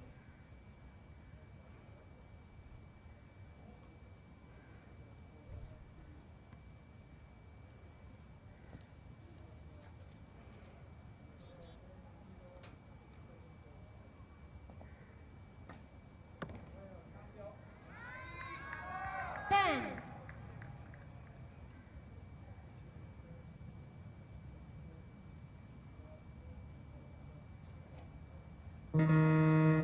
Well, time has run out on the Italians. They had a big opportunity there.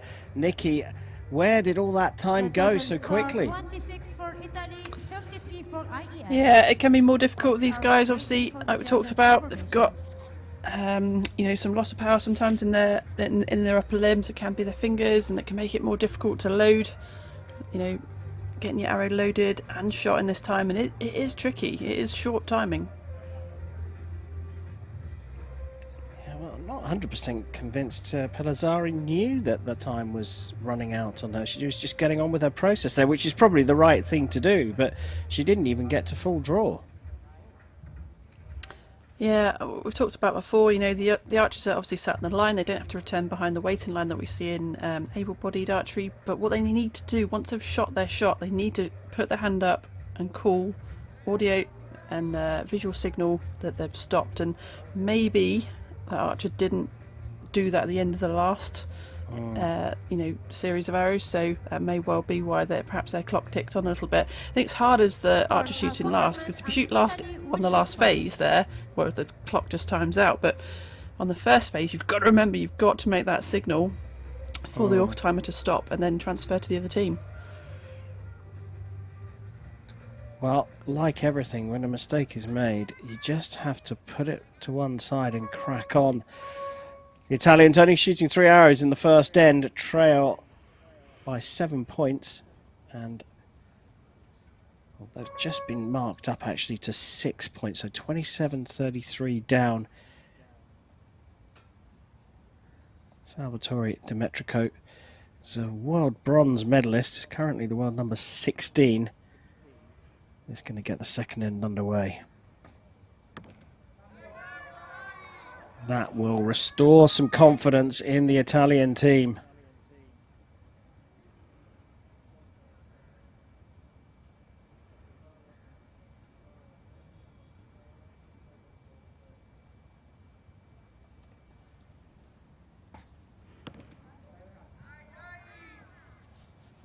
Eight.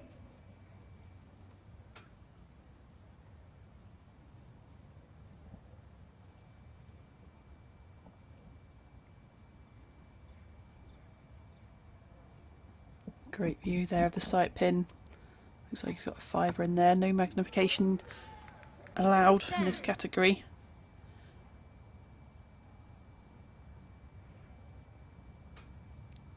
Compare that to the teammate. Looks like just an open ring. Just see it against the black bow there, but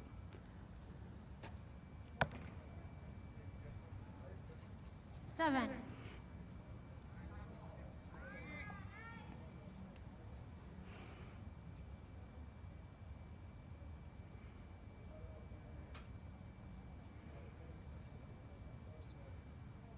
looks like a little lens in this scope with a dot, but it won't be magnified.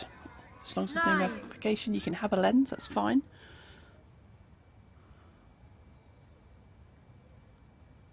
And then this archer's glasses, just see, she's got that left lens frosted out, so it may well be she's left eye dominant. She's just frosting out that eye so she can make sure she is using that right eye. Oh, timing again. 6. Well, right on the buzzer now. Was that, will that be counted? Was it released in time? That's the judge to make that call. There is that countdown clock. I mean, there's not a huge amount of time for 9. Leonov and teammate Krutova. They could take a very commanding lead here.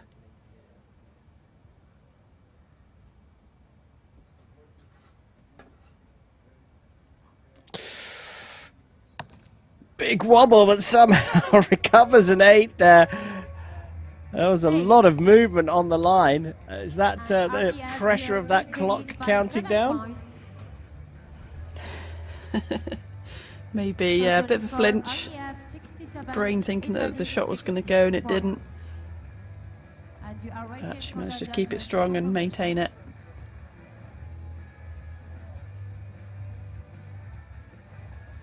They called it a 9 in venue.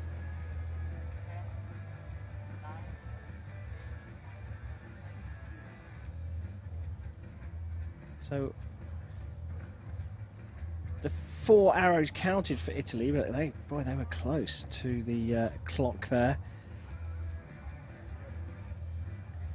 6-point lead for RAF coming into this second end. Currently marked as a 7-point lead. We're just waiting for confirmation. There you go. And Italy will shoot first. So 67 plays 60 at the halfway stage. Italy well, playing a dangerous game with the clock at the moment. They need to just slightly speed up their first 2 arrows to give themselves enough time. Salvatore Demetrico will get the second half of this gold medal match underway.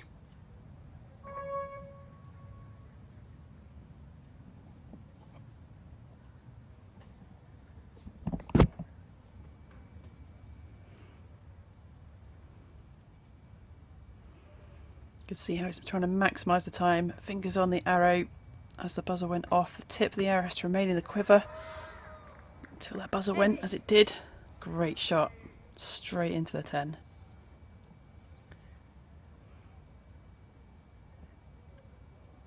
Best one of the match. Let's see whether Asia Pellizzari can continue that form here. Not bad. 8.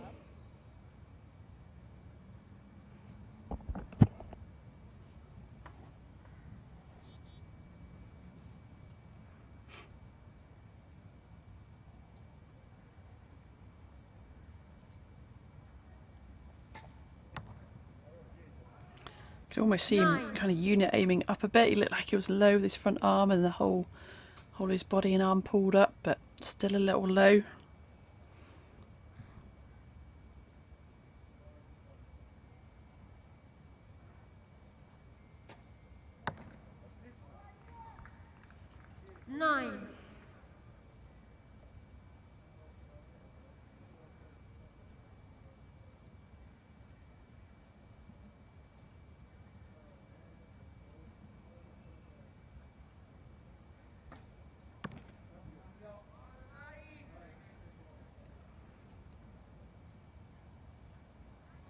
Maybe 9. Oh, time wasted with just trying to get wrapped around that D loop. So that's a little bit of material, we call the D loop, just on that bowstring. Using up that valuable time. Just getting it away in time, I think. They are playing with fire here, aren't they?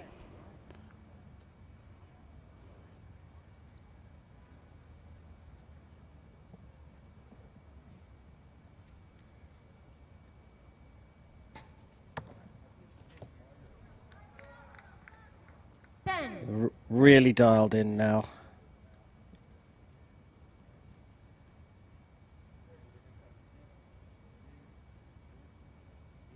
Five odd seconds to go here. Just a little bit of a wobble. 8. But an 8 gives them a very solid lead here. 3 points over 93 for Italy. Curious, isn't it, Nikki, that the Italians are playing with that clock? You know, they're really close to the mark. It seems a little unusual. Yeah, you know, you've got to remember these guys have got impairments in the upper limb, and we saw the female Italian archer just struggling to get that release aid loaded on the D loop on the string, and that takes valuable time. So, you know, they get 20 seconds in this team round per archer, so it's not a lot to be able to, you know, get that arrow in the bow, loaded and shot. You know, compounds notoriously take that little bit longer to get settled in and shoot anyway. So yeah, they're just, you know, really tight on time. Italy 94, RAF 103. Well, you heard it there. It's a 9-point gap between the teams. 4 arrows each to go in this match. That's a big ask, and that's a big ask even if you're shooting well within your time period. Italy trailing under a lot of pressure here, not just in terms of the scoreline, but from the clock. Demetrico and Pellizzari will begin at the fourth end, and they need to start well.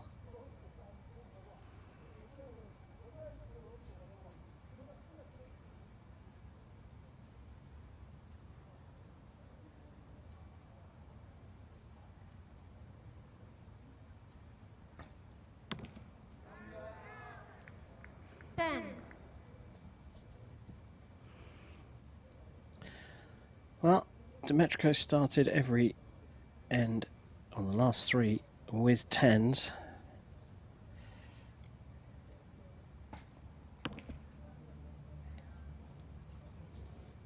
8.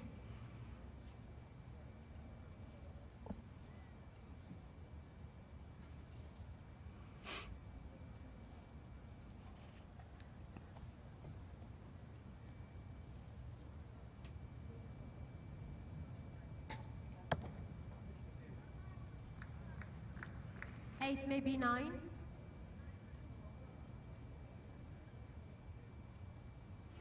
It's definitely a 9. Just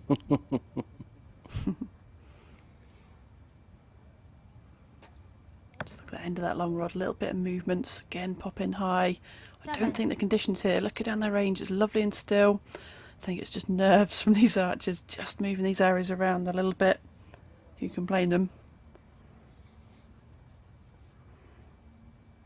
Is there an element of endurance as well? Perhaps that's why the Italians are struggling with their clock. I mean, potentially, but it is just tight timing. It really is to get these arrows, you know, within that time. You can see that timer now ticking down, about 7 seconds left. Got to make the shot. Well, that was a little bit more comfortable, but not much. 127, the finishing score for Italy. Leonov could do this with an arrow to spare. And has done that. So 128 already for RAF. So it's just for Elena Krutova to finish this one off.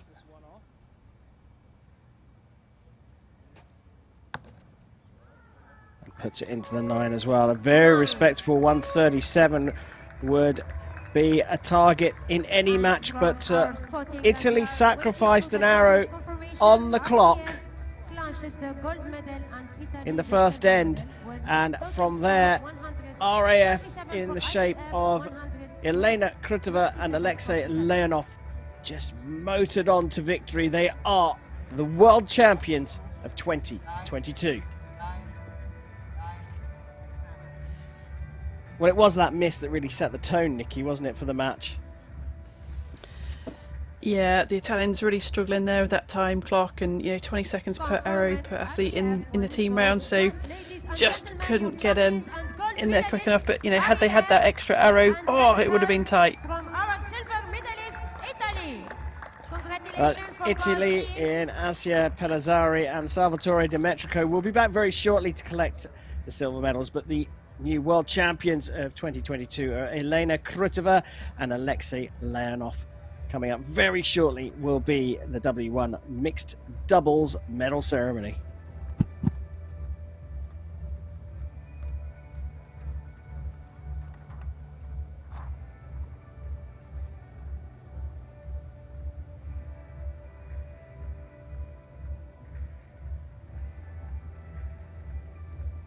Now we are standing by for the medal ceremony for the W1 mixed teams division coming up next.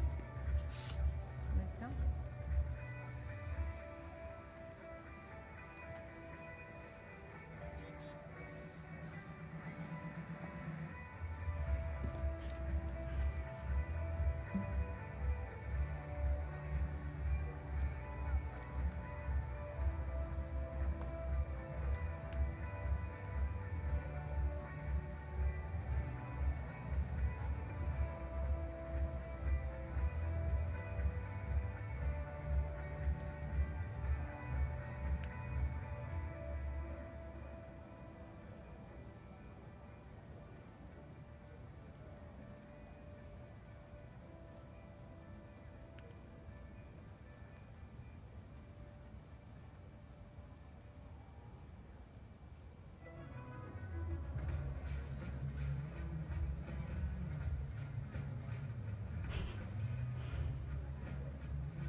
السيدات والسادة تتويج اللاعبين.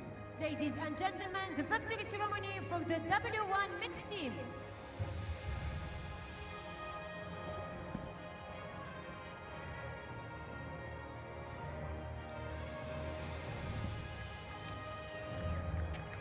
Medals time again here in Dubai. This time it's the W1 mixed doubles medals being awarded at these 2022 World Archery Para Championships.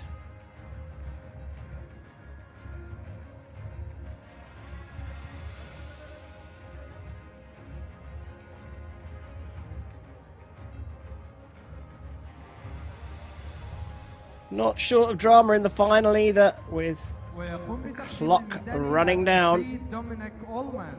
Medals will be presented by World Archery Technical Delegate Mr. Dominic Allman. ويقوم بتقديم الهدايا التذكارية سعادة محمد عبد الكريم جلفار. Gifts will be presented by Dubai Club for People of Determination Vice Chairman Mr. Muhammad Abdel Karim Jorfar. The drama in that final, because of the clock, added a little bit more excitement. But first up,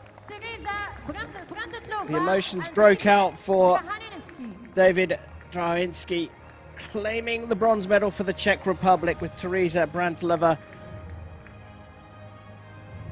A very, very happy team.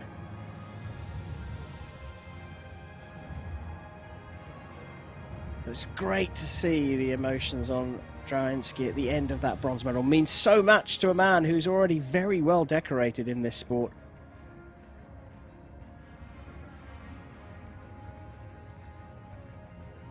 The skyscape of Dubai depicted on the trophies. Wouldn't mind getting hold of one of those myself. الفائزون بالميدالية الفضية. Silver medal representing Italy, Asia Pelizzari and Salvatore Dimetrico. You can see a little bit of disappointment etched on the faces of Italy, who've claimed the silver medal here. Time was the factor for them in the gold medal match. They only shot 3 arrows in the first end, and it was downhill, unfortunately, for them from there. But I'm sure after a little bit of rest, they'll look back on this and say, hey, we got a silver medal at the World Championships. Asia Pelizzari and Salvatore Dimetrico. They weren't quite on target, but they are still the world silver medalists.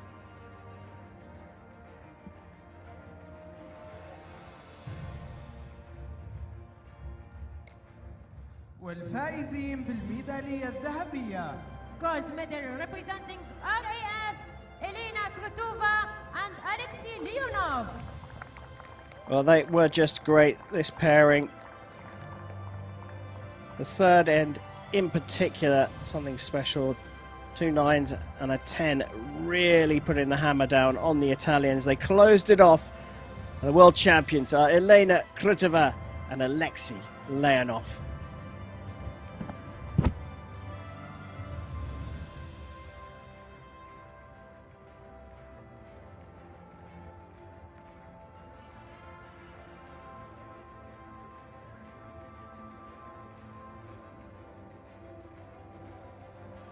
السيدات والسادة ندعو من يستطيع الوقوف للسلام الوطني. Ladies and gentlemen, for those who are able, please rise for the national anthem of RAF.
السيدات والسادة الفائزون بالميداليات. Ladies and gentlemen, please give a warm round of applause to our athletes.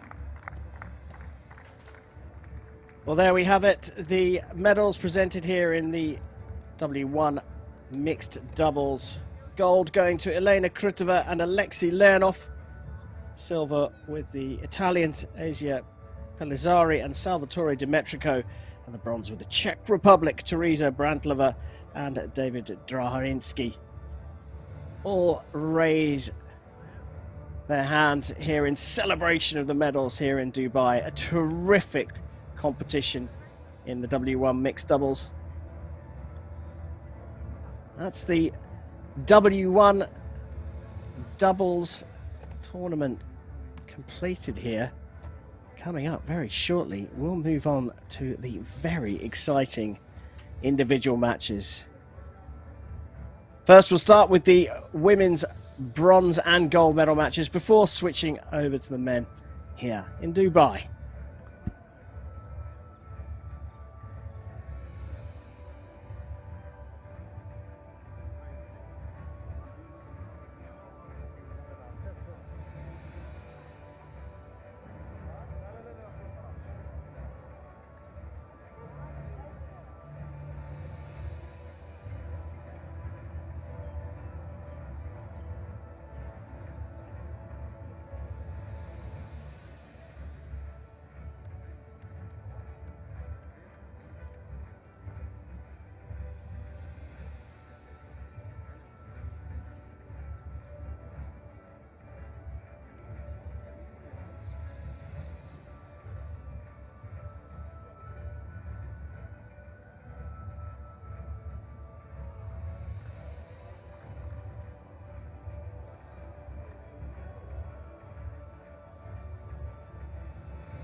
Ladies and gentlemen, please welcome the coaches and judges to the field of play for the Women's W1 Individual Division Bronze Medal match.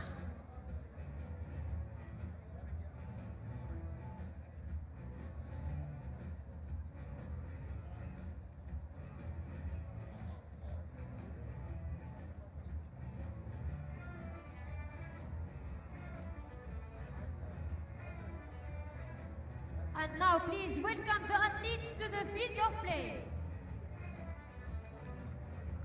We turn our attention now to the women's individual competition in the W1 category here at the 2022 World Archery Para Championships here at this fantastic arena, the Dubai Club for People of Determination. The bronze medal match sees Korea's Kim Oh-gyum, the world number 5 at 61 years young, going up against the world number 4, Elena Krutova. Elena Krutova.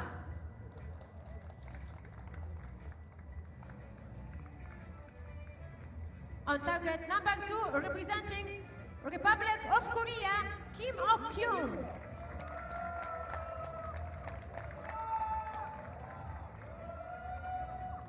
The line judge for this match is Miss Gazella Gasolli.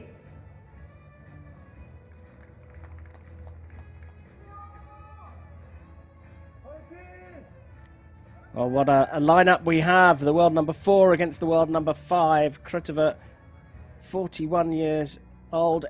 Got the mixed team bronze at the Paralympic Games in Tokyo. It was Rio mixed team silver for Kim for Korea. Nikki, this is lining up to be a cracker, isn't it?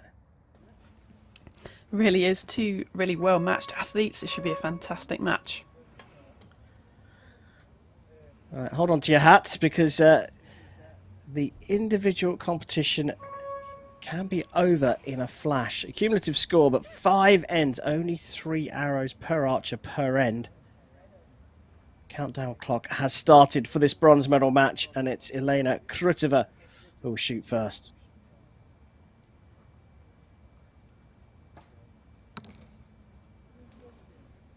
Little high. Making those adjustments.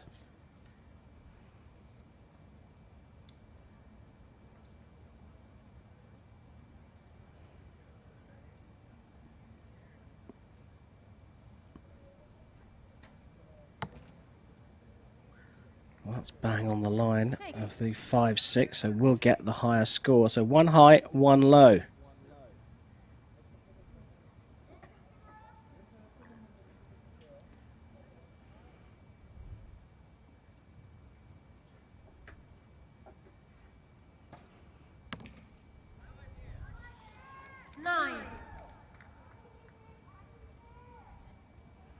Another small adjustment.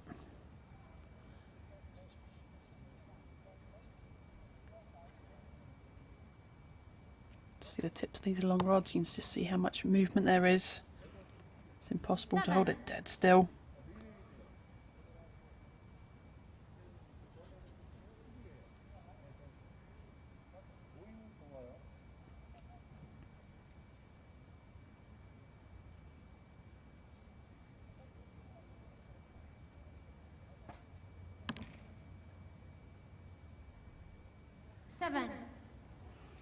Let's left the door open here. 22.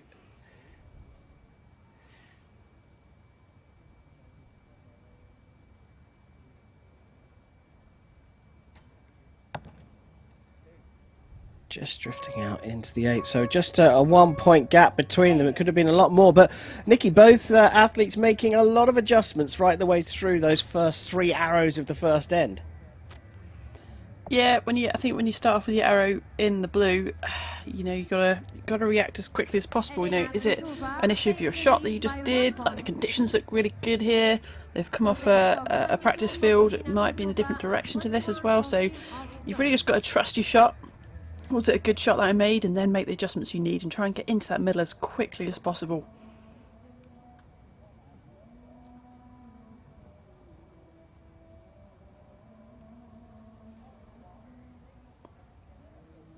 Target judge there confirming the scores.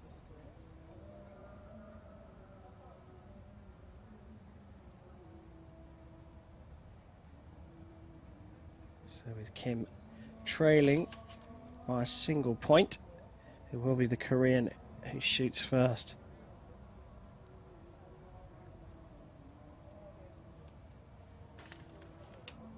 "61 years young." Proof, Nikki, that you can play this sport at any age. Absolutely. Anyone can pick up a bow and enjoy it and, yeah, have fun with it. Time for the second end here. The Korean trailing by 1. Lots of adjustments made. There still needs some tweaking as well. But as Nikki Hunt said, a former world #1, anyone can pick up this sport, and I encourage you to give it a go if you've never tried it before. It's absolutely fantastic, and I can promise you you'll beat at least one person, and that's me. I'm not good at all.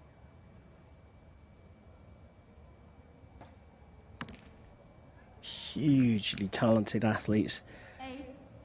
Hitting this target from 50 meters alone is incredible. Getting it into the middle so often is something very special.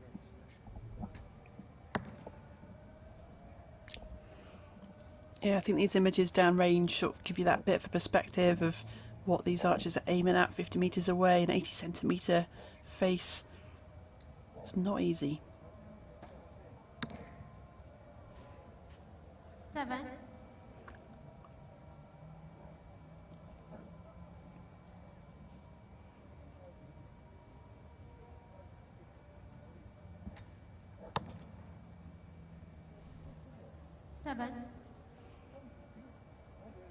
Well, finishing on 39 means this gap could be huge.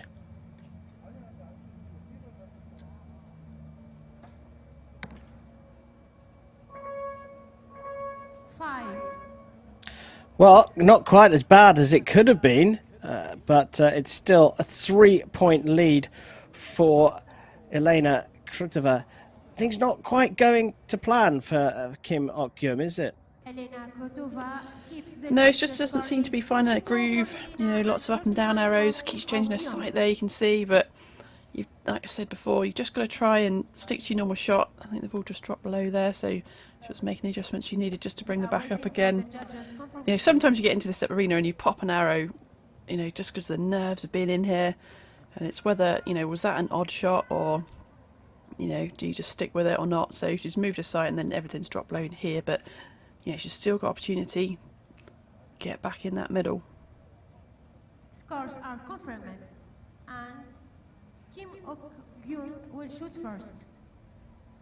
So trailing by 3, it's not the end of the world. 3 more ends to go, 5 ends in the individual format of the tournament. So getting back 3 points is more than possible.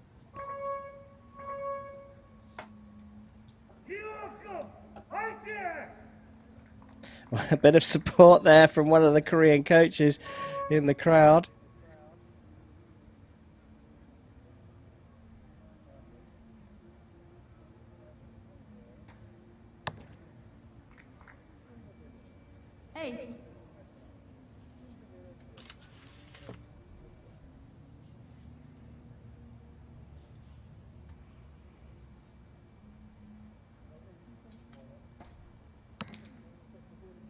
Well, door slightly ajar.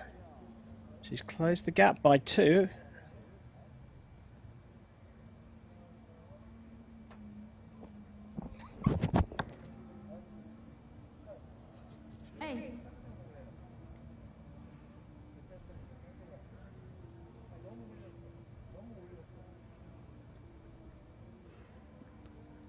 See, Eleanor's got quite a high back elbow. You usually see it more in line with the arrow.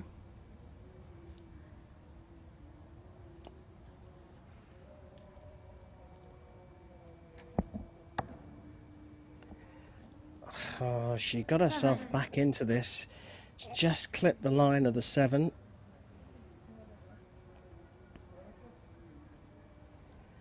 Provisionally a 62 for Kim. Back in the centre for Krutova. So there was a chance there to close the gap up.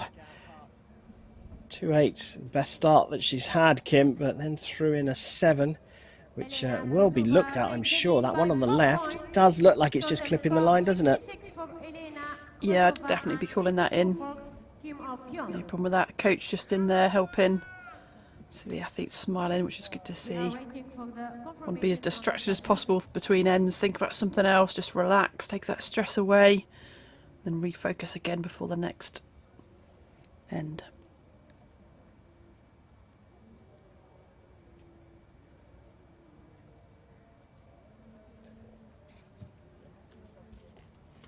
Two more ends to go here, and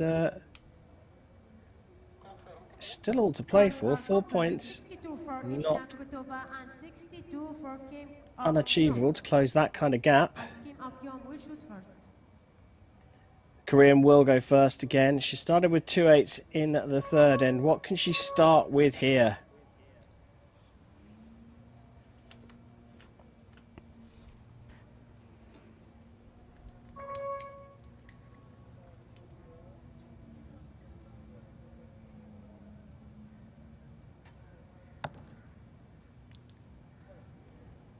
8.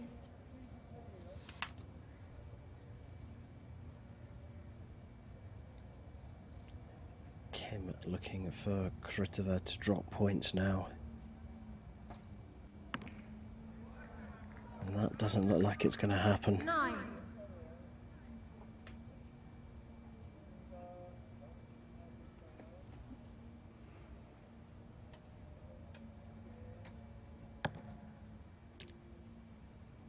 Seven.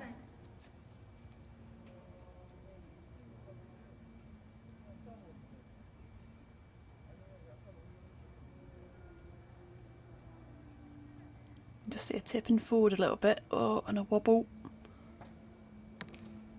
Yeah, I thought it was going to go low. 7.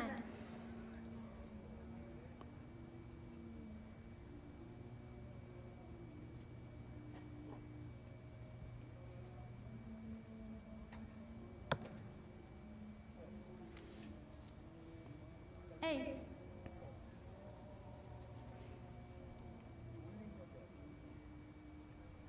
Well, she dropped low with the last arrow. Seen her recover with the final arrow, but lots of movement here.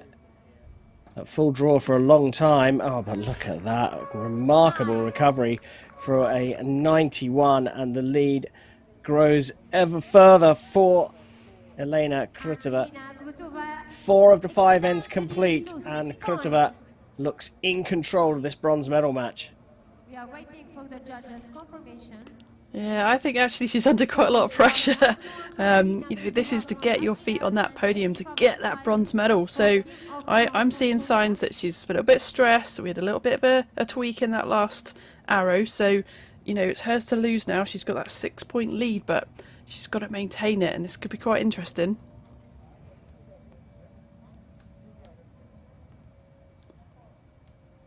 Yeah, we talked before about sometimes it's easier to chase than it is to maintain the lead. The pressure is different in both circumstances, but a 6-point lead, you'd rather be on Krutova's side of the shooting line. Nothing to lose though now, Kim. Start of the 5th and final end. This for the bronze medal in the W1 women's individual.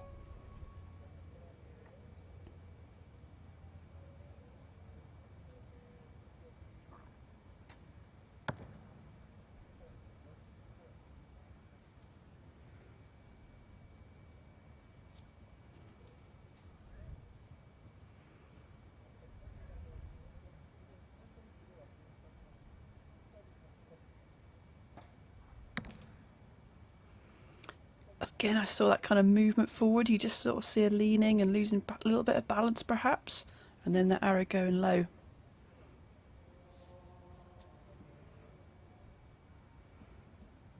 This would be a really good time to find the gold. Oh, just out.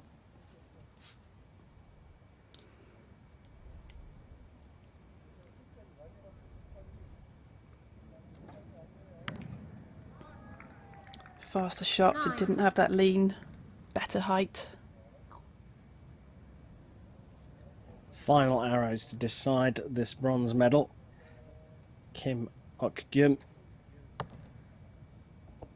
unable to find the centre of target through the match, finishes on 108. So she just pretty much needs to hit the target here, Elena Krutova, to get herself on the podium here in Dubai. Oh, beautiful finish for her as well. Finishing on a 115. Officially, Elena Krutova clinched the bronze medal, and we are waiting for the judges' confirmation. We are indeed waiting for the judges' confirmation, but in the end, Kim just couldn't find the middle of the target, and that's what's made the difference here. Krutova able to take the bronze medal at a relative canter by her standards, 115 to 108, and Elena Krutova will be on the podium here at the 2022 World Archery Para Championships. Scores are confirmed, and ladies and gentlemen, your bronze medalist Elena Krutova from RAF. Let's hear it from both athletes and congratulations for your victory. Well, Kim Okyum not quite at the races. We will see Elena Krydova a little later on the podium. But before that, we need to decide who is going to claim the gold medal here. Turkey are represented by Mil Nizir. She will go up against the USA's Lisa Coryell. That's coming up very soon. W individual division featuring Nil Nisir versus Leah Coryell.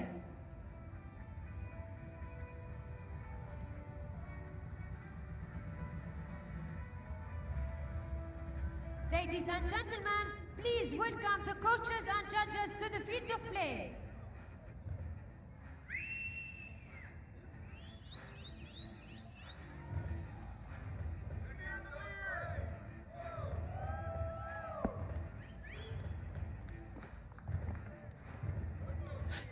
Time to go for gold again here in Dubai, the second day of our live coverage from the 2022 World Archery Para Championships here at the Dubai Club for people of determination. And what a matchup we've got. And now please welcome the athletes to the field of play. Here they come. Nil Misir of Turkey taking on the USA's Lisa Coryell.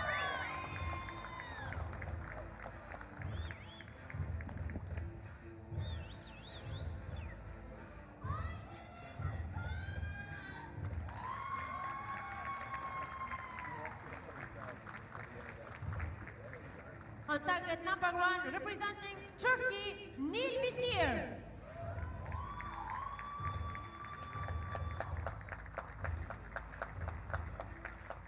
On target number 2, representing United States of America, Lisa Coryell. Brilliant. Absolutely fantastic. Contrast on either side of the shooting line. There's controlled, calm, trying to stay focused. Nil Misir of Turkey going up against the smiley 57-year-old world number 8 from the USA, Lisa Coryell. Coryell has competed at 2 Paralympic Games, at 2016 and 2020/21 in Tokyo and Rio. Has bags of experience, but the experience on the shooting line really sits with Nil Misir, who's already been out and experienced the conditions here. Nikki, great matchup. Yeah, it really is. Should be a fantastic gold medal match. So let's see what each of these archers can do.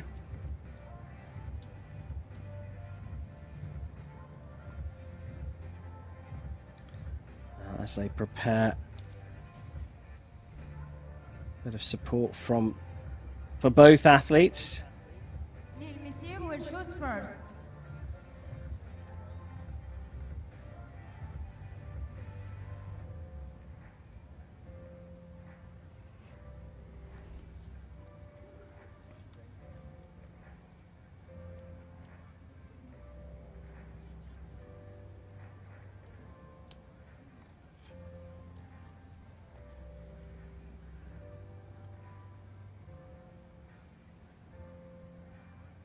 You can see the coach aiding Nil Misir just to get the chair in exactly the right position for her. Lock off the brakes to founder, and it will be Misir who will shoot first to get this gold medal match underway. Who is going to take the W1 women's individual world title this year? Will it be Nil Misir of Turkey or Lisa Coryell of the USA? Misir to shoot first.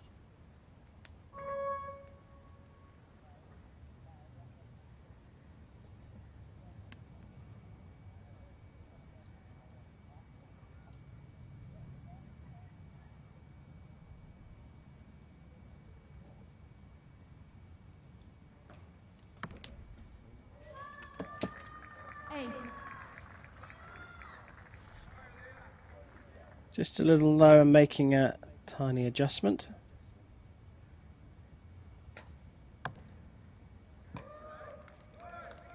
This one going a little high and right. So both athletes with their sighting arrows out.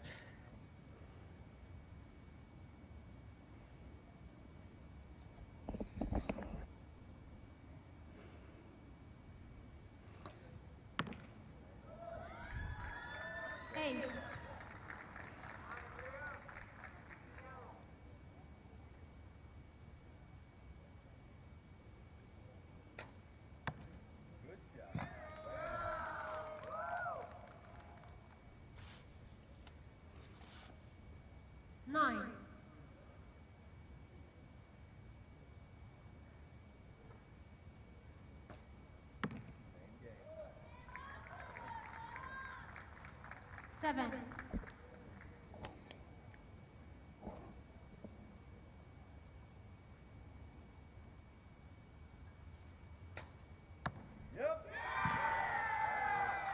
Well, look at that, right into the middle at the end there for Coriel. A 26 plays 23. Anything you've spotted, Nikki, in this first end of 5 in the gold medal match? I was just kind of looking at you know, how each of these archers draw the bow. So Mazur is leaning back quite a lot before she draws her bow, and again we've got to remember these athletes in W1 have impairments in upper limb, lower limb and in their core. Mazur doesn't have enough points probably lost in that core, in her strength in her core, to be able to have a strap. So she's got side plates on her chair, which the side plates can be up to half of the body width basically, so they're there to support her. But imagine this big weight of a bow, she's leaning back to be able to balance herself to support that, whereas Lisa has that strap, so she's probably got a little slightly higher impairment in her core and warrants having that strap around her body to keep her in the chair.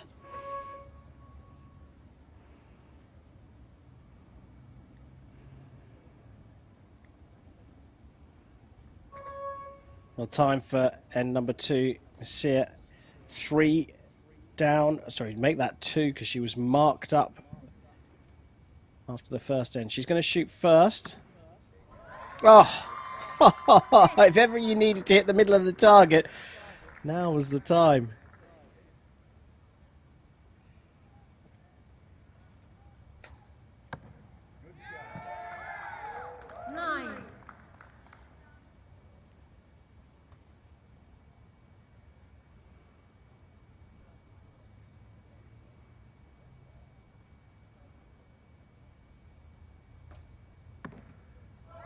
Just looks so steady on that shot.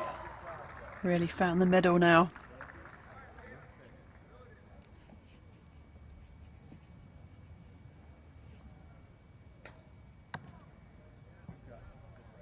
It's an interesting side movement before she releases. Just watch out for that. Don't know whether she's just swinging by before she shoots right at the end.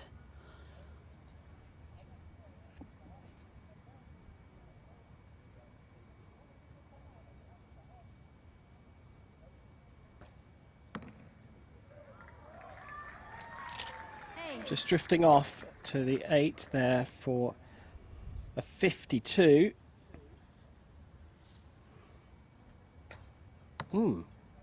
Good spot, Nikki Hunt. There's that little movement there. That's a curious part of the process, but seems to be a part of the process. I think what might be happening is she's kind of settling into the shot, getting everything ready, and then she makes a side movement across the gold, and then probably a conscious release, bam. So as you go across the gold, off it goes, which is, yeah, a way of making that go off. Tiny intricacies that make up the process, unique to each athlete in archery. It's doing what works for you. Yes, there's a basic foundation for making a shot, but each individual has their own process to get the arrow away.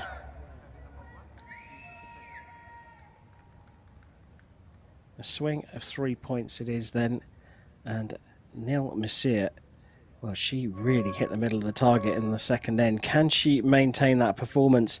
She's taken the lead, so Lisa Coriel will shoot first in end number 3.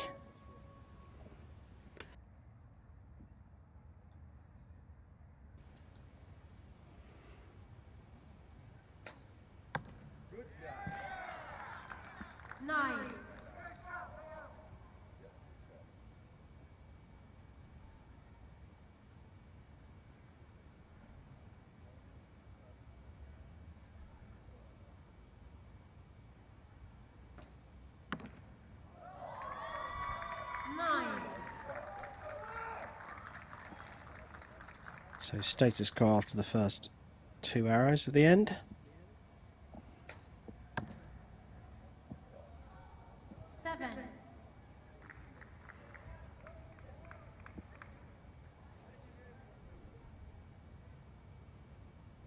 Quite a tilted back position, isn't it? Nice side shot there. Again, just helping her stay in that chair with limited core. A little bit of a twitch.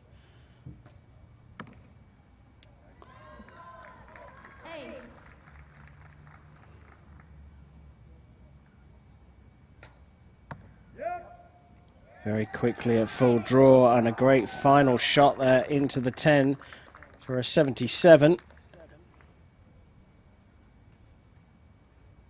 What's the response from Neil Messier?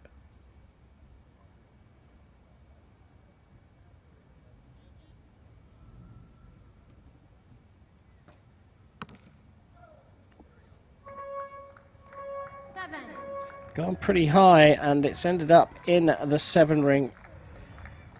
So just like that, things have turned around again, and it's Lisa Coriel that's back in the lead.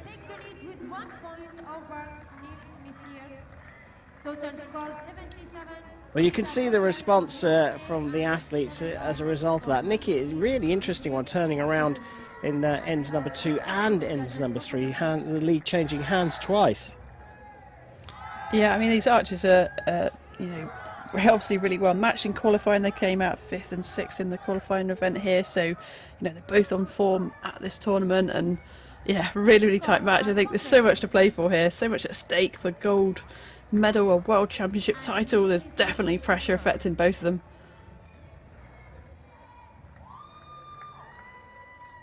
Two more ends to go here in this gold medal match, and we switch over to Neil Messier to get end number 4 underway.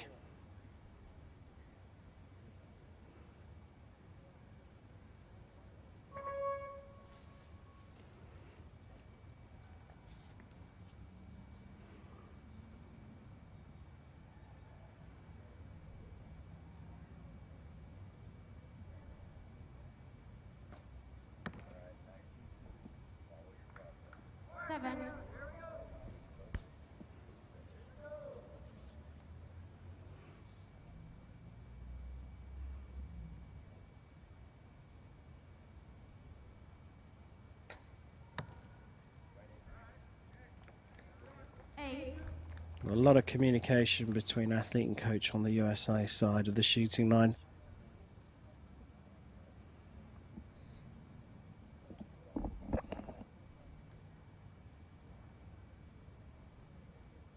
Just dropping down. He's slightly low.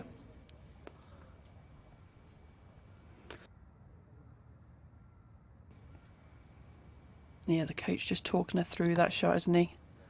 Great grouping, like we talked about before, but if you don't get your grouping in the middle, you're losing some points.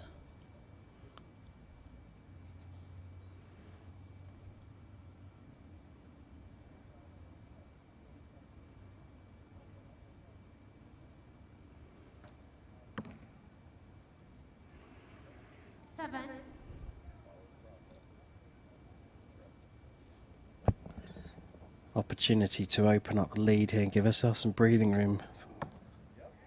And finished off beautifully. A 102 means that she will lead by 4, subject to confirmation, of course, from the target judge. But that is a good couple of ends from Lisa Coriel. Yeah, nice group in there, like we said, just a little bit to the right, making some adjustments on the sight. I think she's tending to aim in that kind of area, like we talked about before, then sort of swing by to make the shot, but just got to move that group across now.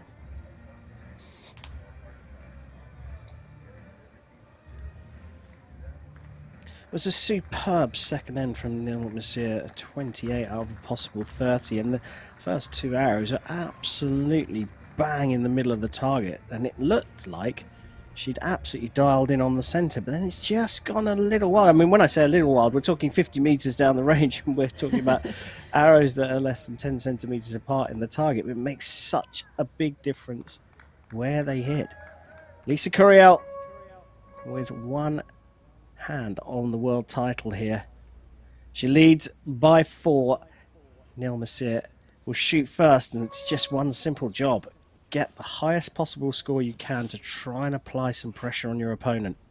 Final end of the W1 women's individual gold medal match here in Dubai.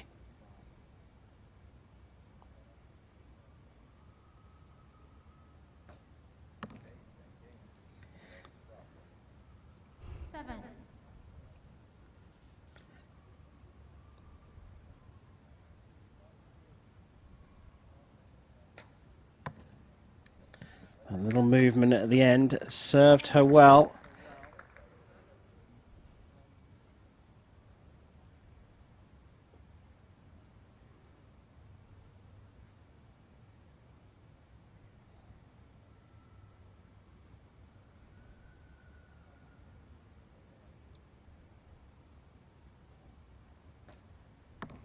Just that little movement for the shot, little bit of anticipation before that bow went off. Got to keep them strong.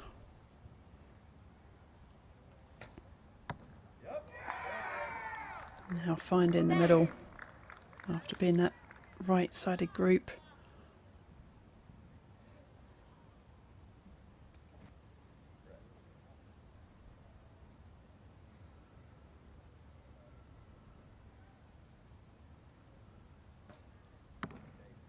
Oh, good finish from Neil Messier. A 10 to finish off for a 124. But you can do the maths. Lisa Coriel with 1 arrow and the world title in the hands. Big twitch there, massive twitch. But she still manages to pummel it into the 10 and finishes with a 130. A brilliant score and a little bit of mystery going on at the end here. What's this all about, Nikki?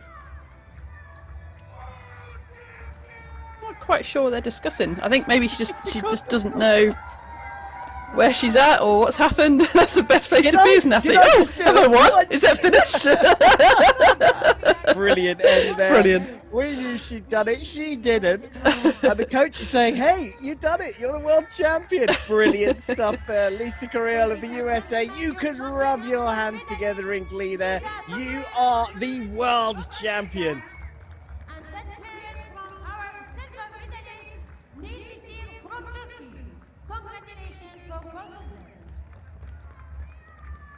Well, congratulations indeed. It took a little bit of a while to sink in there that she wasn't sure she'd done it, but she finished with 2 10s. A superb performance from Lisa Coriel. A great performance to get to the gold medal match for Neil Messier. She showed some real form in the second end, but just couldn't hold it together.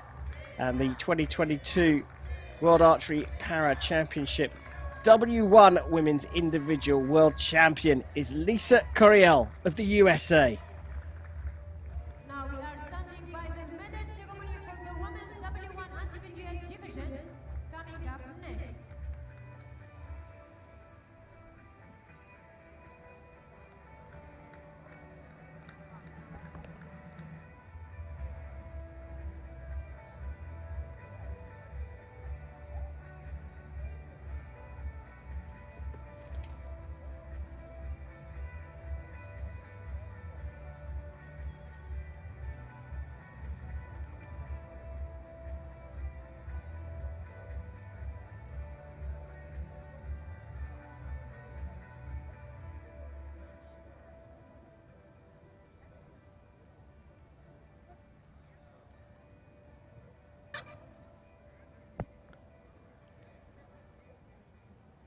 Magical scenes there at the end of the W1 Women's Individual Gold Medal match. Lisa Coriel not quite sure what's going on here, and the coach had to tell her, you have just become the world champion. I'm sure those pictures will be shown again and again.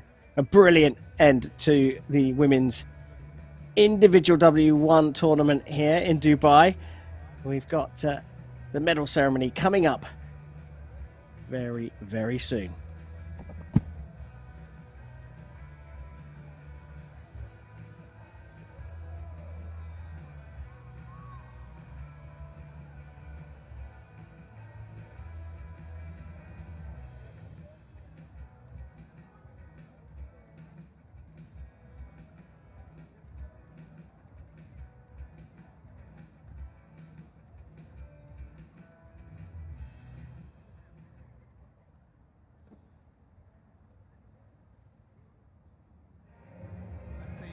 والسادة تتويج اللاعبين. Ladies and gentlemen, the victory ceremony for the women W1.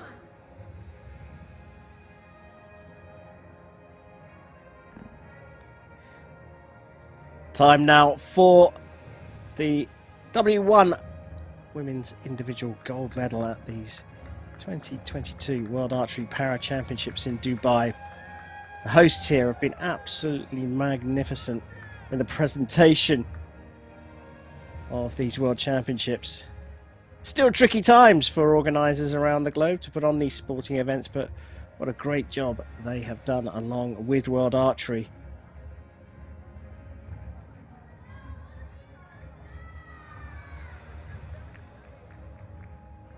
Time to present those medals to the terrific trio here in Dubai. Medals will be presented by World Archery Technical Delegate, Mr. Dominic Allman. ويقوم بتقديم الهدية التذكارية السيد عيسى العلي. Gifts will be presented by ROC Head of Logistics, Mr. Isa Al-Ali.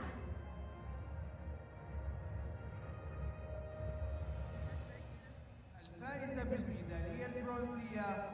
Bronze medal representing RAF Elena Krutova.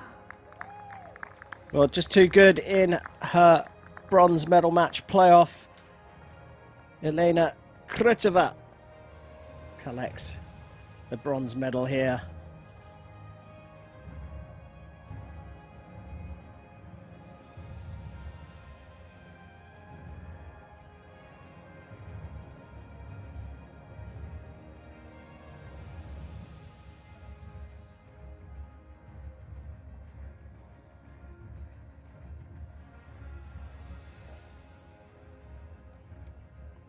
الفائزة بالميدالية الفضية. Silver medal representing Turkey, Neil Messier. Well, Turkey are a powerhouse who have been investing in their para archery in recent times, and it's reaping the rewards here at these World Championships. Neil Messier collecting the W1 Women's Individual Silver Medal.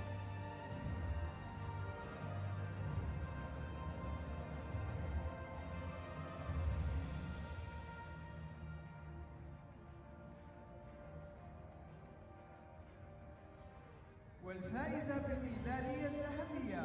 Gold medal representing United States of America, Lisa Coriel. Well, she might not have been sure she'd done it at the end of the gold medal match, but by heck, she'll be sure now. She's on top of the podium here in Dubai. It is Lisa Coriel of the USA who has just become the world champion. Barely contain herself here. I think it's very clear to everyone to see the emotions have got the better of her. She's so happy. It's a mix of tears, of joy and surprise. Time now to celebrate with her though. United States of America.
Well, superb performance in the end in an exciting gold medal match. Lisa Coriel of the USA has has taken the women's individual world title here in the W1 category. Nilmasir of Turkey takes silver, and it's Elena Krutova in bronze.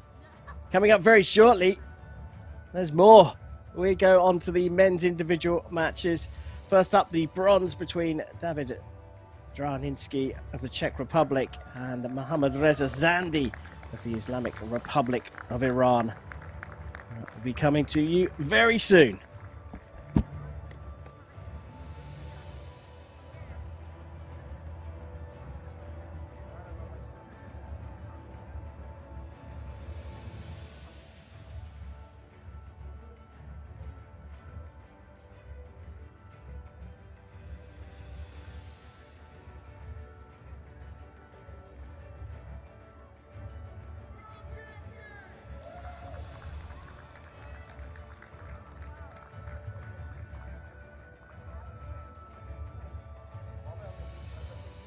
Will be the men's W1 individual division bronze medal match after a short break.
Ladies and gentlemen, please welcome the coaches and judges to the field of play for the men's W1 individual division bronze medal match.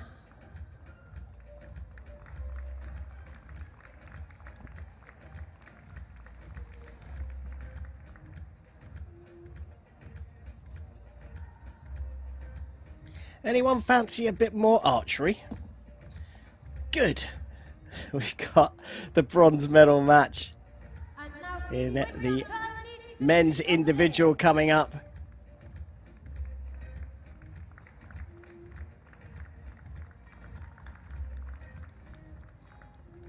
The Islamic Republic of Iran, represented here by the world number 6, a Tokyo Paralympian, who's 38 years old, Mohammad Reza Zandi. And he's going up against one of the superstars of the sport from the Czech Republic, David Draninsky. Number 1 representing Czech Republic, David Draninsky.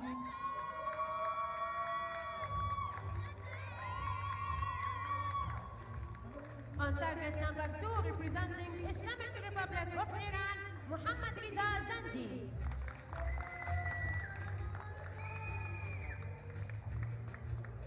The line judge for this match, Ms. Tanitra Sinivirati.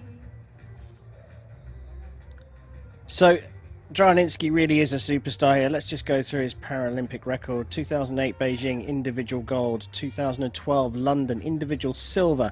2016 Rio de Janeiro individual silver and the mixed team bronze medal. 2020 in Tokyo, which actually took place in 2021, he got the mixed team silver and the individual gold medal. He is one of the rock stars of this sport, and he's competing for the bronze medal here. No pressure on his opponent, Mohammad Reza Zandi of Iran. Let's get this one underway. Draninsky of the Czech Republic to start the bronze medal match.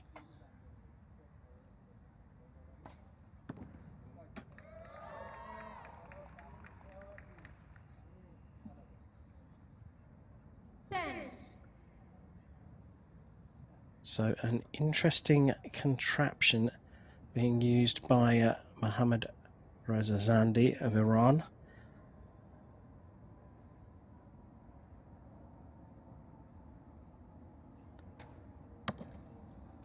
Just dropping low for his first arrow. Didn't get his sight right.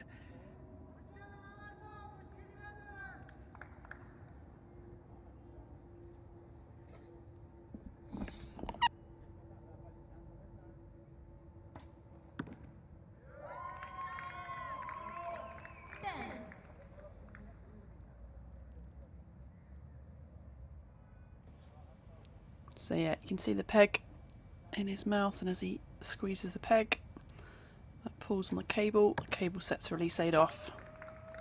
9.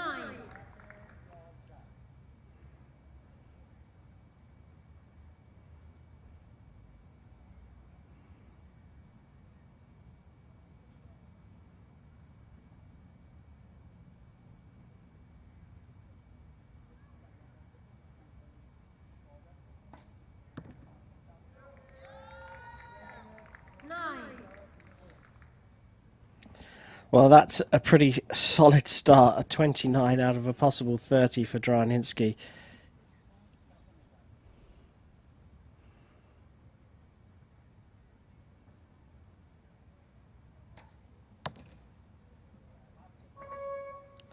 Just getting a bit of a spread of his arrows there for a 21, and that is a mountain to climb, and we've only had one end of this bronze medal match. Zandi will shoot first in the second end, but he's got a lot to live up to here. Look at that grouping, Nikki. It's incredible from Draninsky.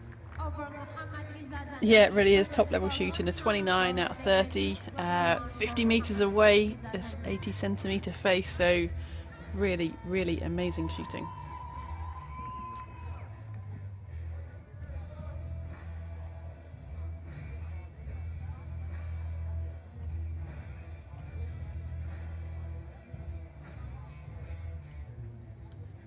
Iranian coach just come up to give some advice to his archer, just help him get settled in on this finals field.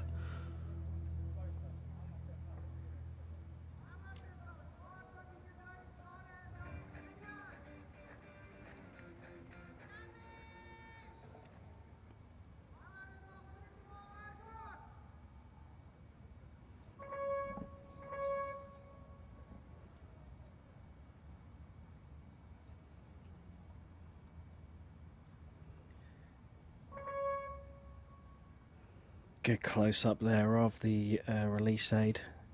Unique release aid.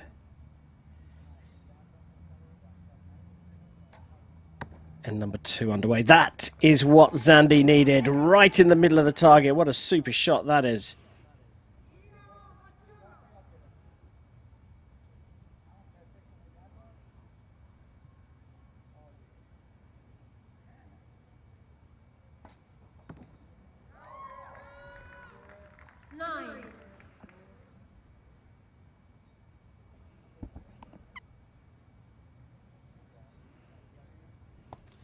Yeah, really nice. Look at that design. So as you pinch that clothes peg, it's going to open up the jaw, pull that cable through it, set off that release aid. So he's doing his normal job, he's just setting everything up. He won't have the dexterity in his fingers to be able to set the release aid off in a more conventional way. These archers must have an impairment in upper limb and lower limb and core.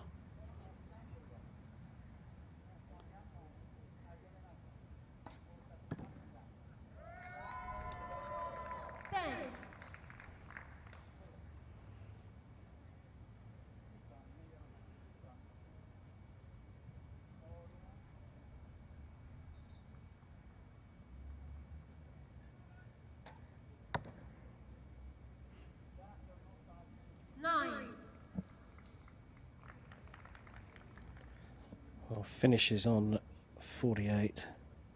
Sorry, 57. So we're going to go through to the end of, or the conclusion of this end. Draninsky.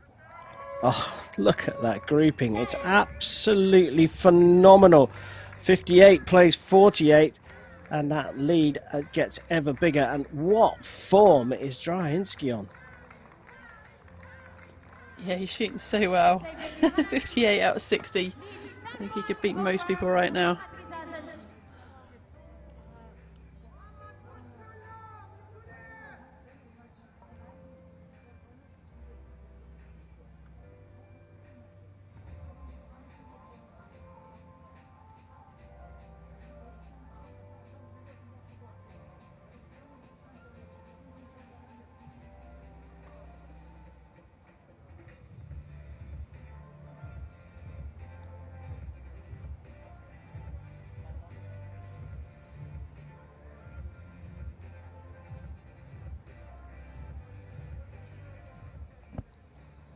Well, a 10-point gap between these two as David Draninsky of the Czech Republic leads this bronze medal match. Mohammad Reza Zandi of Iran has shown some form in the second end. He needs to bring that into the third.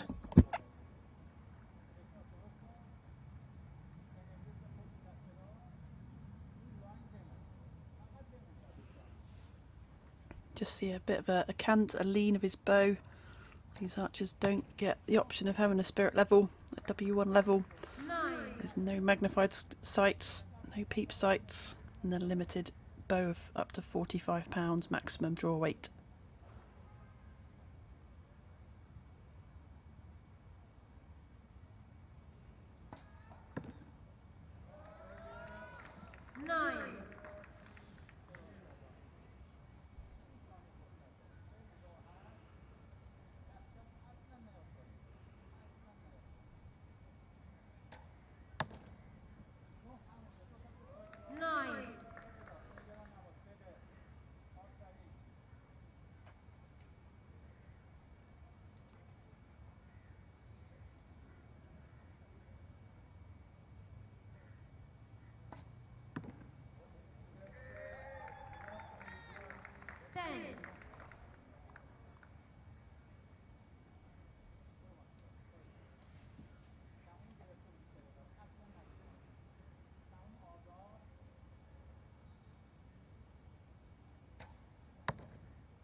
Well, it's going to be very, very tricky, as you said, Nikki, for anyone to take on David Draninsky here. The groupings are absolutely incredible. He hasn't missed a yellow at all in this match. Yeah, superb shooting, isn't it? He's really in the groove. He's so experienced, as we talked about earlier. All those Paralympic medals. He's come here to get another World Championship medal.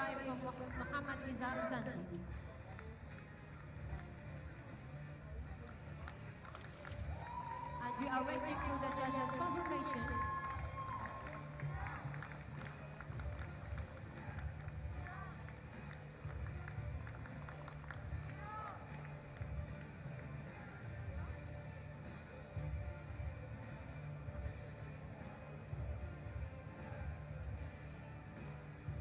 Mohammad Reza Zandi will shoot first.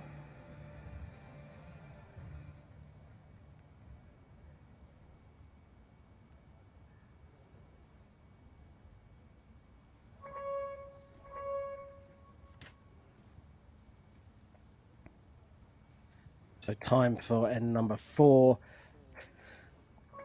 Draninsky in charge of the match. Zandi has just got to put that to one side and shoot his best arrows.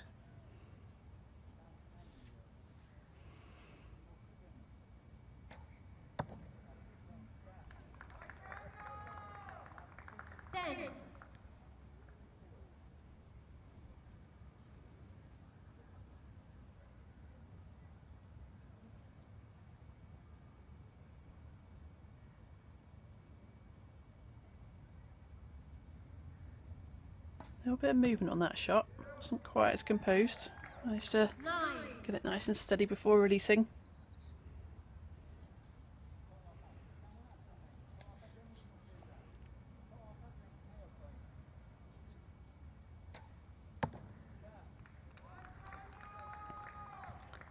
This is better.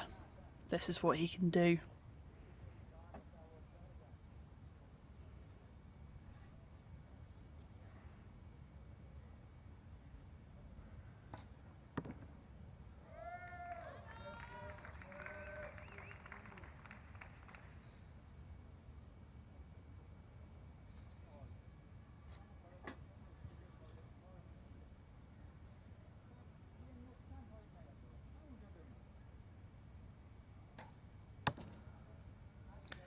Just drifted out into the 8. Best score of the match so far for Zandi. Finishes on a 103. One more end to go. How big can Draninsky make this lead? Well, it's pretty spectacular. A 115 plays 103 here. He's got more than an arrow in hand here, the athlete from the Czech Republic.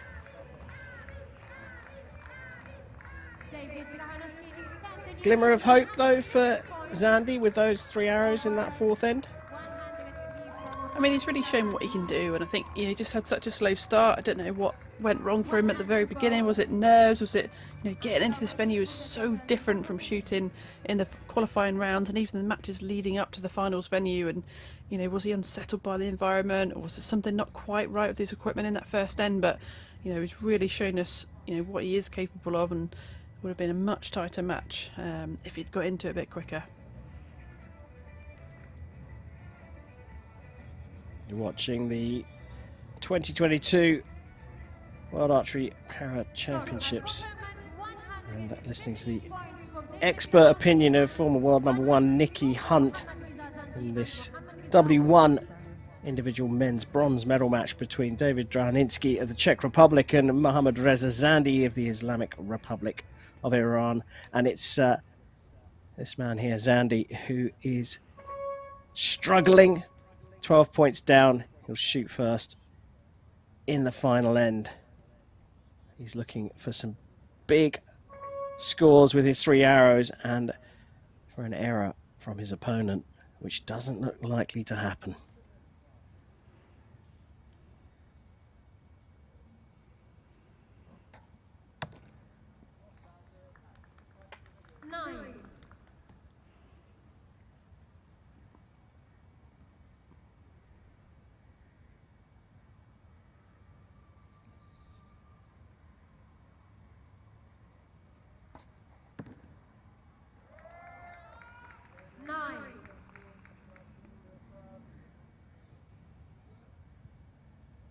Well, the gap remains.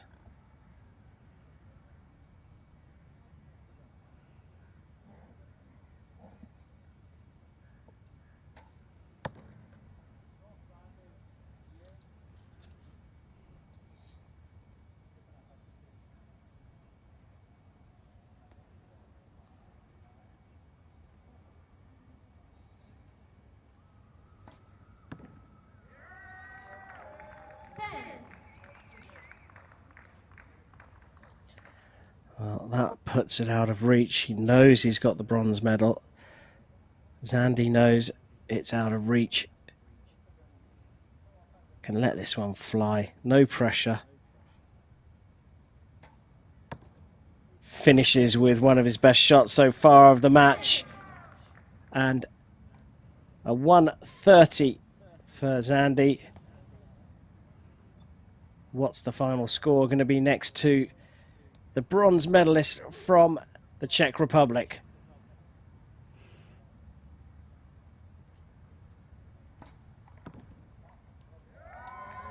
It's going to be 1-4-3. An absolute beautiful piece of archery from David Draninsky. And again here in Dubai, he's going to be on the podium, and he is overcome with emotion. The power of sport right here, right now. This man lives for archery, and every medal is something special to him. Confirmation, of course, required, but it was an absolutely accomplished performance from David Draninsky. He's taken the bronze here for the Czech Republic. Got a feel for Mohammad Reza Zandi. He made it through to the medal matches, but wasn't at the races. But boy, oh boy, even if he was, I think it would have been a struggle against this man today. We're going to see David Draninsky on the podium in a short while here in Dubai. What a brilliant match from him to claim the bronze medal.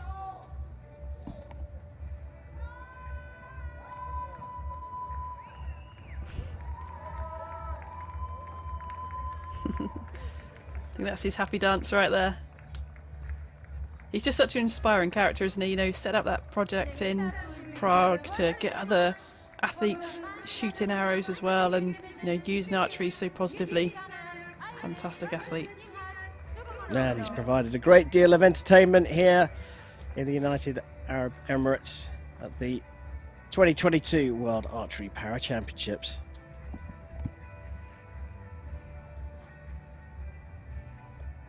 Ladies and gentlemen, please welcome the coaches and judges to the field of play.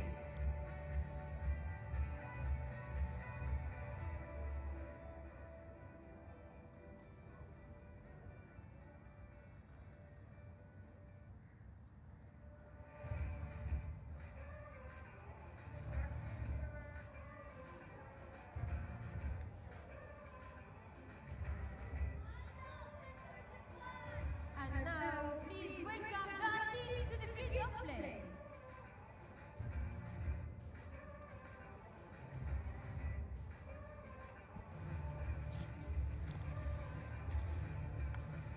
Gold medal up for grabs now here in Dubai. It's the W1 individual men's gold medal match between two Turkish athletes, Aydin and Turkmenli.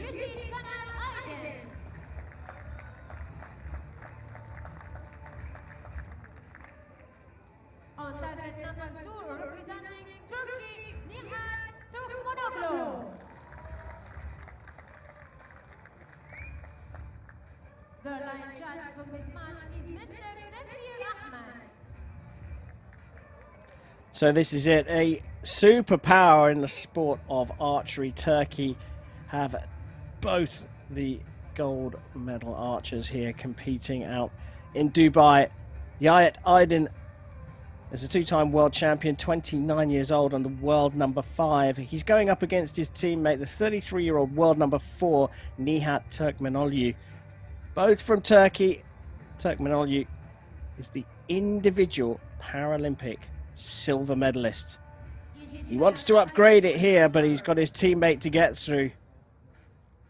What a match we've got on our hands here, Nikki. And that investment that Turkey have made into para archery really paying off already.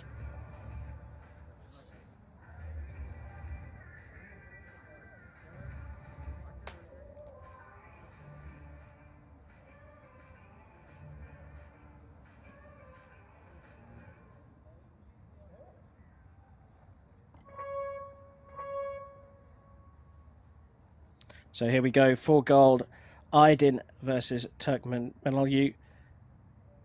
Turkey have got the gold. Which name will be on top of the podium?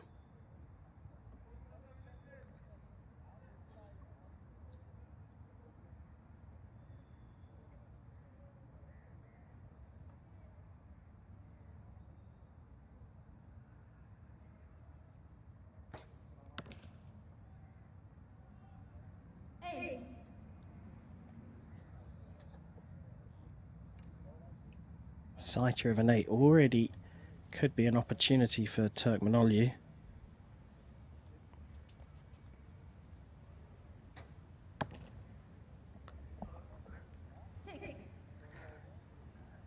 But that one going high.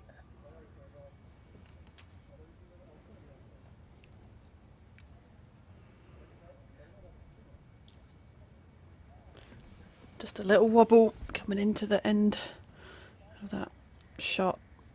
Gotta hold it steady. 9.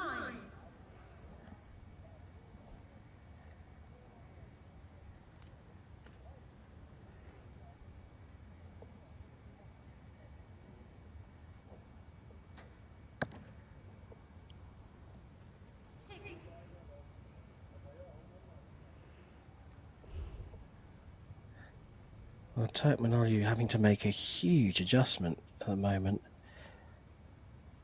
Aydin has got a big opportunity, and he finishes the end with a 10. So a 27 way out of reach here. Turkmenoglu needs a big arrow here. He needs to get this one into the yellow for sure to give him any kind of chance in this match. And it's high again. I mean, the grouping is incredible, but all high in the target. So a little bit of adjustment to be done. The first job of having a grouping is right, but he just needs to get those a little lower. Nikki, I know we had some technical problems right at the beginning of this match, and I'll ask the question I asked at the beginning, and then we'll come back to this, which is the investment that Turkey have made into para archery is already paying huge dividends for a country where the sport is huge. Yeah, it really is. I believe it's a separate programme from the able-bodied, but look at it paying off. Look at these medals coming in for them, individuals and teams, and that's going to turn into more and more Paralympic medals as well. So fantastic to see, and alongside their able-bodied programme as well, which Olympic gold medalist came from last year. Yeah, it certainly did. Mete Gazos, an amazing performer, inspiring the whole country.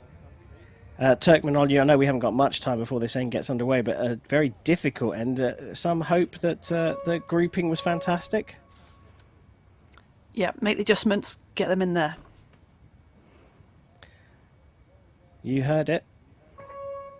Make the adjustments and get them in there. Nihat Turkmenoglu trailing in this match at the second end will shoot first. That's better. That's what he needs. 9.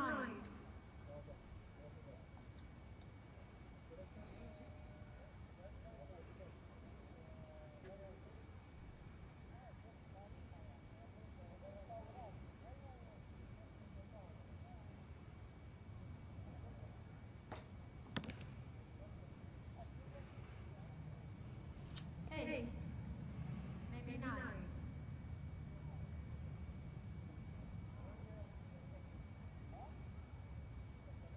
That looked like it was on the line.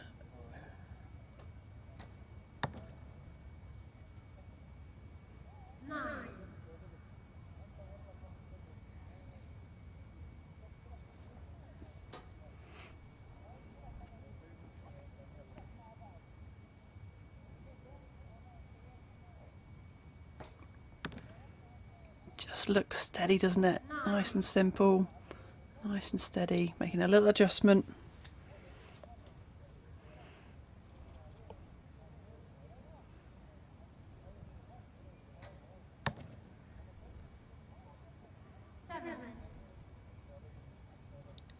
We're just drifting off there a little bit, but was down by 8 coming into this second end.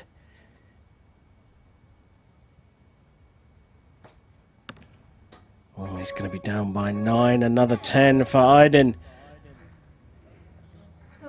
And, well, it's down at the moment as a 44 for Turkmenoglu. But, well, you just heard the stadium announcer say we're just going to wait for the judge to make a call on that first arrow from Aydin.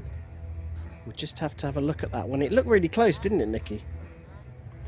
Yeah, it did. You know, it's up to the judge to make that call.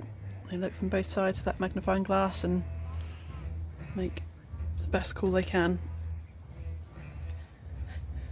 So does the 55 remain as 55, or will it get marked down? You know what Turkmenoglu will be hoping. Well, it stays the same, and Aydin leading now by 11 points. That last arrow in the second end, just letting him down after 2 9s. had shown that he was giving a bit of a fight back here. He will shoot first in the third end and has a lot of work to do.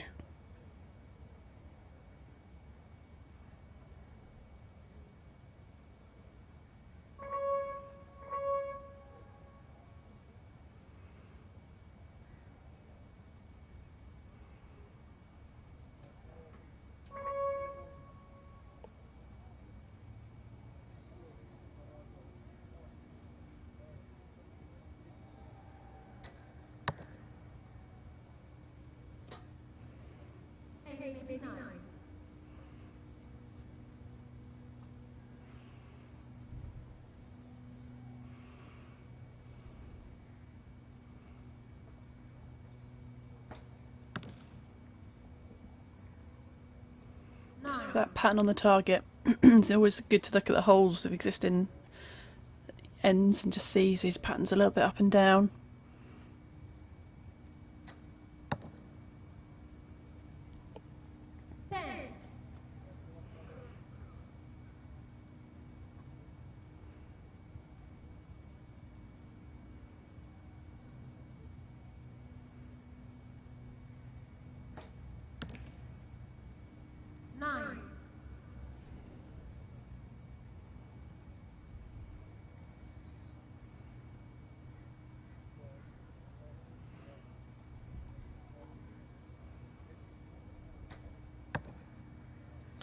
Well, it's just beautiful, isn't it? It's absolutely fantastic.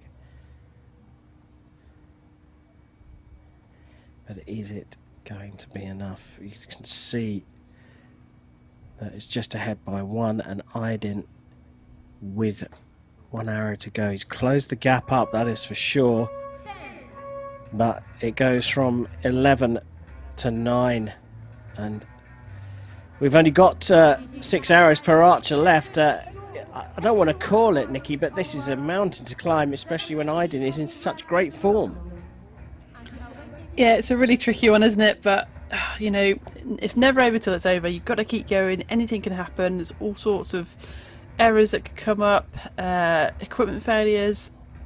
You can run out of time. All these things are possible. So, as an archer on the line, you've just got to stick with yourself in your process. You know, it looks like he's having a moment with the coach, sort of say what's going on, but in some ways, you know, just at the moment, just relax, try and forget about it, come back to what you know and just do your normal shots.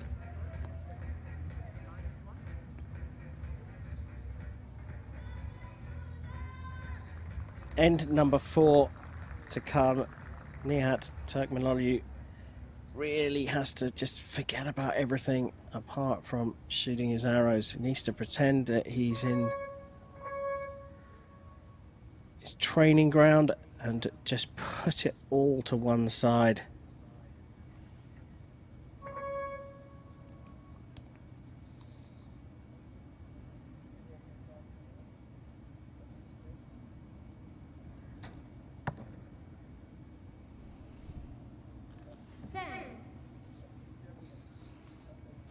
Good start.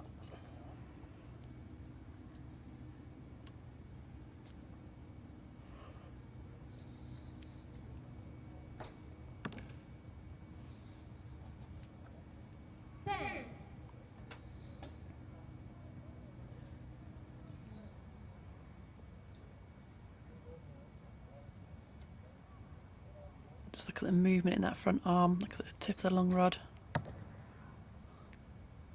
Straight in the X.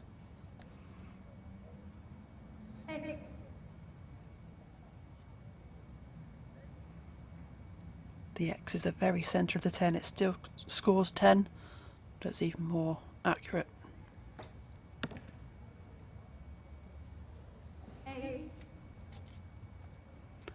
Called an 8, but I would think that's going to be a 9.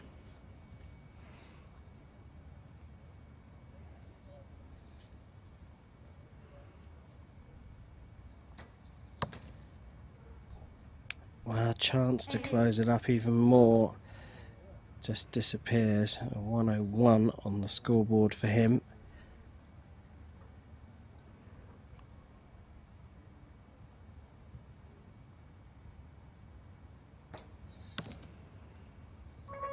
just dropping down there into the 8 himself.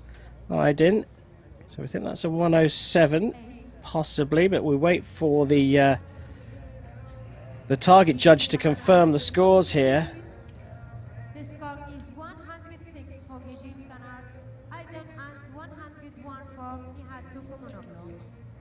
Well, they're calling it 106 in the stadium here. We think it's 107 for Aydin.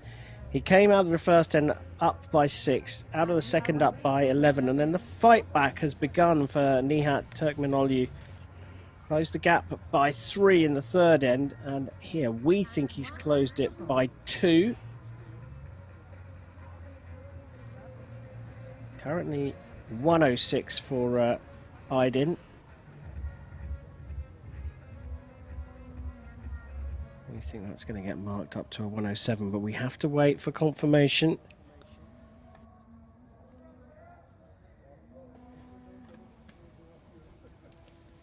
Of course, Turkmenoglu will not want this marked up at all.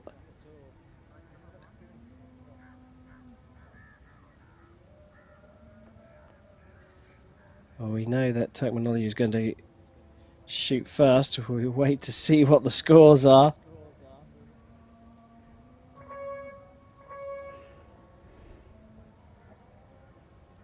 The start of the 5th end. Turkmenoglu down 3 arrows to save his chance here, and it was confirmed as a 107 for Aydin. It was marked up. 6-point difference. 6-point gap to build up, but that is not going to be good enough, I don't think. Arrows are running out for Nihat Turkmenoglu.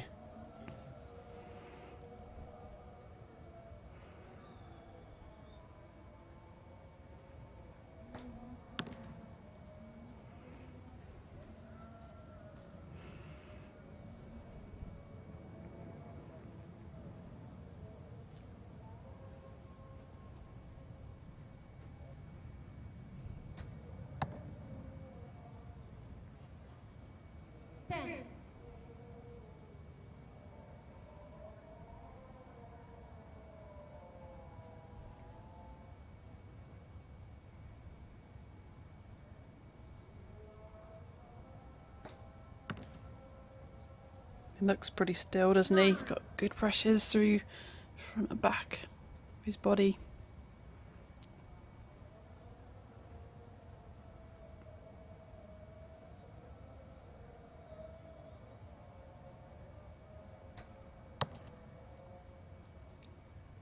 Didn't look happy with that one, and that's why finishes on a 126. Aydin just needs to hit the target here to take the gold medal.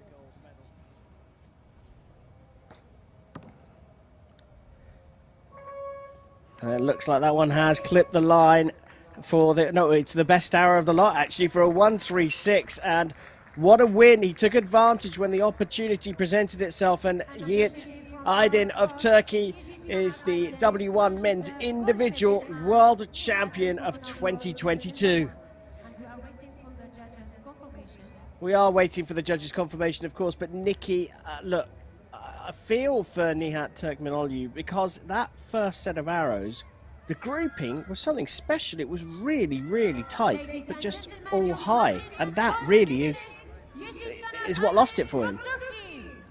Yeah, it looked like the size of the 10 ring, didn't it? Not much bigger, perhaps, and they'd just been in the centre of the target when we would have had a much closer match. But why? You know, did his sight become undone a little bit and make that move, or was it just the pressure of being in this stadium, you know, fighting for a world title?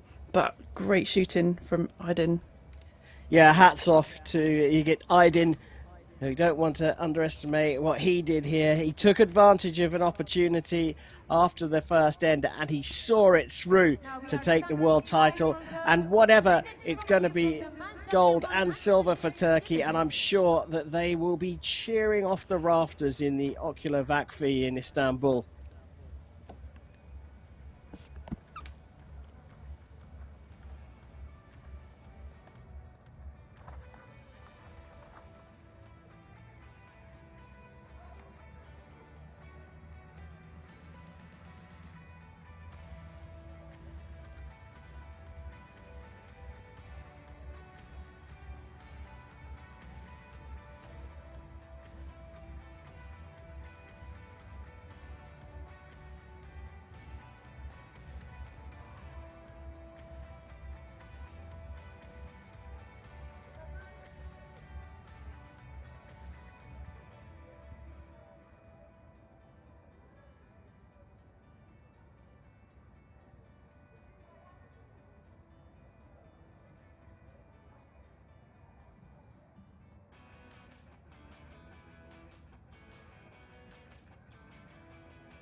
السيدات والسادة تتويج اللاعبين.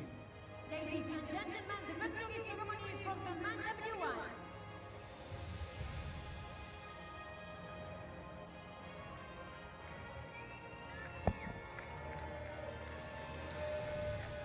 Time now for the victory ceremony for the W1 men's individual gold discipline here at the 2022 World Archery Para Championships in Dubai.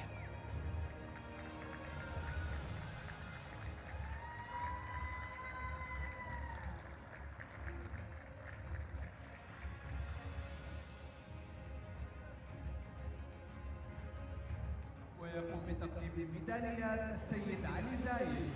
Medals will be presented by LOC Head of Finances, Mr. Ali Zayed. ويقوم بتقديم الهدايا التذكارية السيد دومينيك أولمان. Gifts will be presented by World Archery Technical Delegate, Mr. Dominic Orman.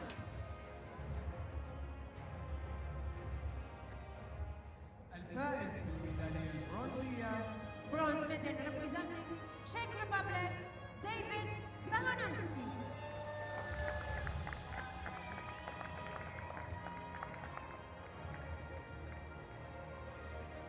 Well, it's been a brilliant tournament here. It's been a brilliant career so far for this man. David Draninsky from the Czech Republic has allowed his emotions to pour out here, and he's taken the bronze medal in the W1 individual tournament. الفائز بالميدالية الفضية But Silver medal representing all the plaudits really go to Turkey. A difficult start to the gold medal match saw him fall 8 points behind in the first end. He managed to hold it together to put in a decent performance for a 1-2-6. The silver medal goes to Nihat Turkmenoglu of Turkey.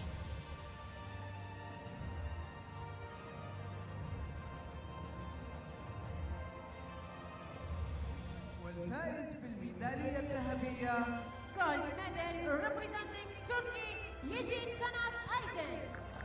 And here is the world champion, a well-deserved world champion. The third time he's claimed a world title.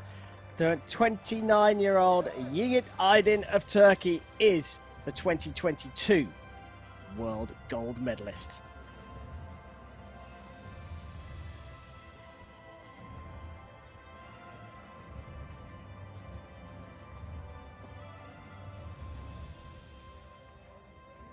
السيدات والسادة ندعو من يستطيع الوقوف للسلام الوطني. And it's time for us to join all of those in Turkey to celebrate with Yiğit Aydin and his national anthem.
Ladies and gentlemen, please. Well, Turkey have pumped a lot of money into their para archery program, and it's paying dividends here. Yiğit Aydin has taken the gold medal for Turkey, beating teammate Nihat Turkmenoglu in the final. The bronze medal goes to the Czech Republic's David Draninsky. This concludes the competition for today. Let's hear it one more time from all our medalists.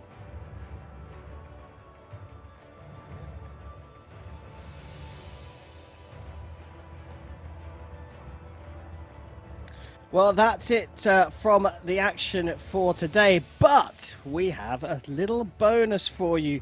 A little earlier today, we had some visually impaired archery matches, and it's time for us to go and pick up the action in the medal matches. We're going to start with the bronze medal match, which we're picking up in the fifth end. Daniele Pirin of Italy is 5-3 up against Craig Newbury of Australia.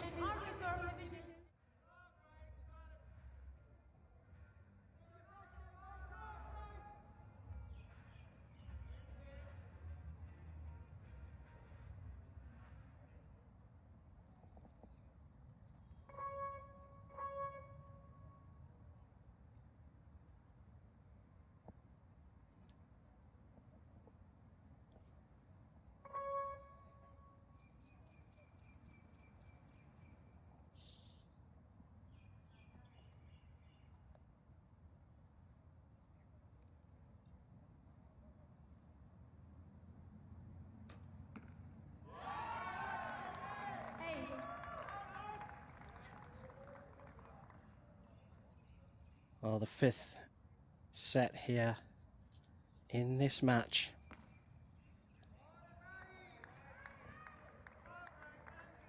Pirin leading by 2 points, and the Australian has got to get his way back into this.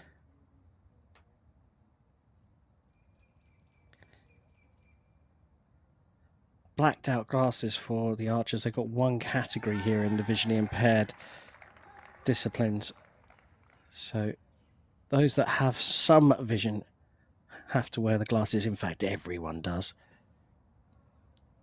So 14 after 2 arrows for Newbury. Still, Pirin has an opportunity, but that one has gone very wide indeed.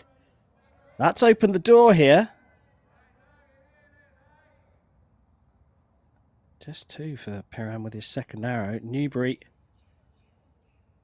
be looking to force the shoot off. Gets a big cheer.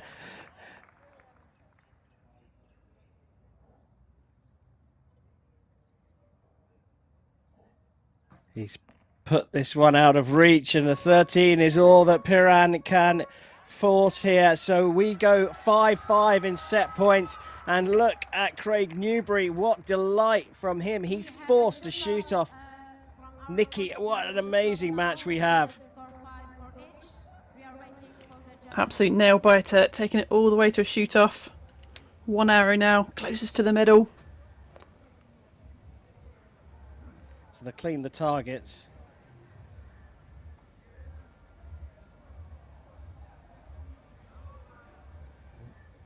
Saying Nicky, just the 1 arrow here to decide this bronze medal. Pirin was in control though. He went 2-0 down in the first set, but fought right back with 5 points from the next 3. We thought he was in control, but that 2 a second arrow in the fifth, problematic, has opened the door. Yeah, we do sometimes see that they get to 5 points and you just need that one more to finish the match, and archers struggle at that point and the other opponent comes back. Well, Craig Newbury will be putting the marker down for the shoot-off. He's going to go first.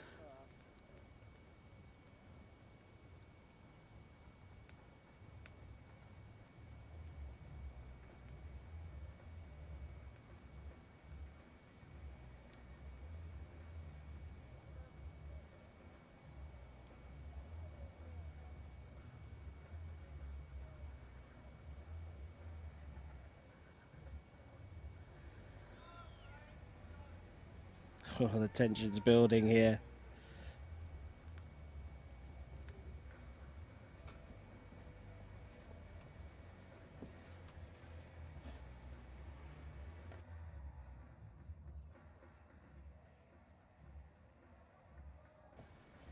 Still just clearing the targets. It's taken a little bit of time just to add to the tension.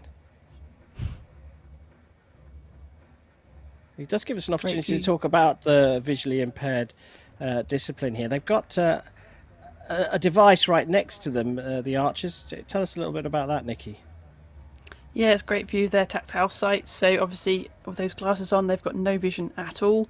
So they're using what we call a tactile sight, something which, you know, they can touch their front hand with, which is going to give them an idea of where to be, up, down, left or right. And then it's really down to that archer's feelings. You know, when you haven't got that sense of sight, you're much more attuned to what you can feel.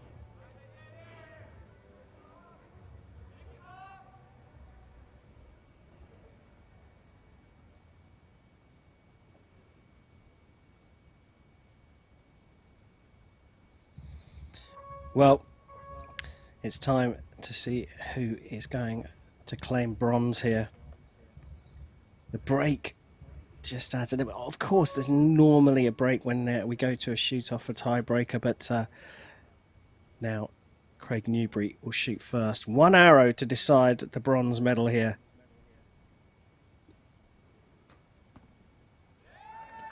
Well, that's gone wide to the right into the 2. You can see the disappointment there. Pirin was in control of this one. He's been pegged back to a tiebreaker, but has a big opportunity here. 2 to beat for the bronze. Oh, he's hit a 7. An absolutely brilliant recovery. Just turning back to his sighter because, of course, he can't see where that's gone. Gets the confirmation, gets a smile, and there is the outpouring of emotions finally over the line. He put himself through a whole load of tension, and wow, he's got the bronze medal. Daniele Pirin of Italy will be on the podium here in Dubai, and that's what it means to him.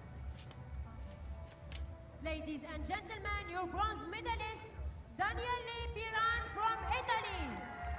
Let's hear it from both athletes. Congratulations.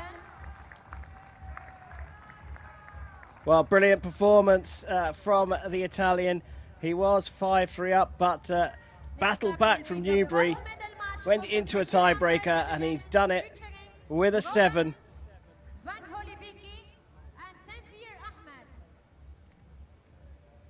A genuine congratulations from the Australian to the Italian here in Dubai. What a match for bronze. Coming up very shortly, it will be the gold medal match here in the visually impaired category.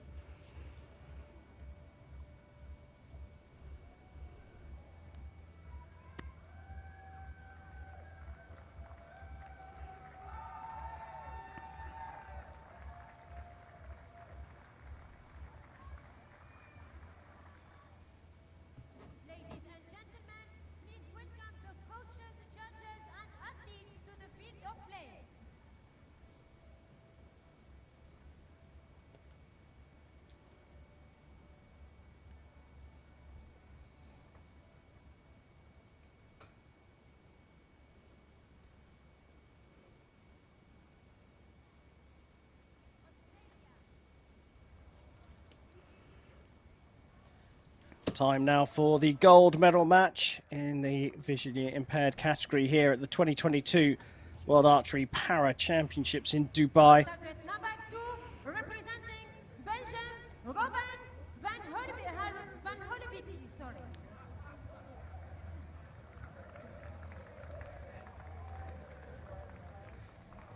On target number 4, representing Pakistan, Tanveer Ahmed.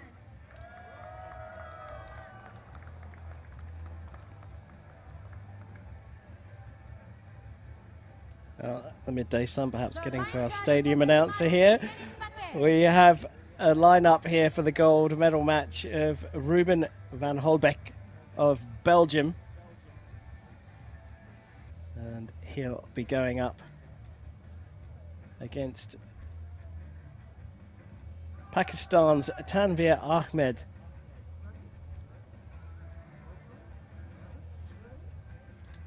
Very unusual names for the UAE stadium announcer to call out for sure.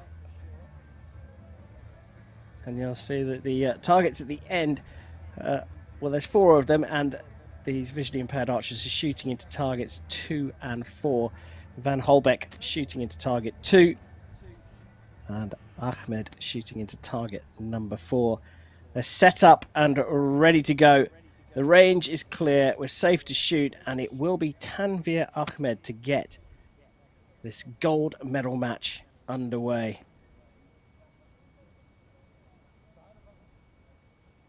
There is that tactile sight that Nikki you were talking about. Just gives them an idea of where they're shooting. But I mean, boy, what a challenge this is, and how important it is for these archers to have a very trusting relationship with their spotters.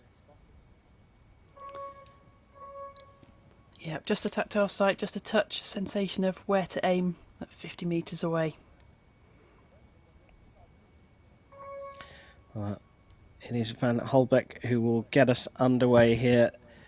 The delay was because the clock was on the wrong side, but this gold medal match in the VI archery category is underway. Van Holbeck up into the 6.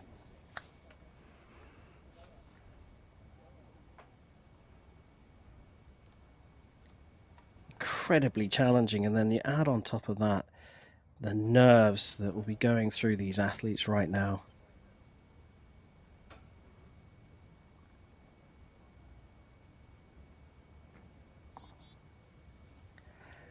Well, it's not unusual in VI archery for the first arrow to miss. It does, of course, open up the opportunity for the Belgian here.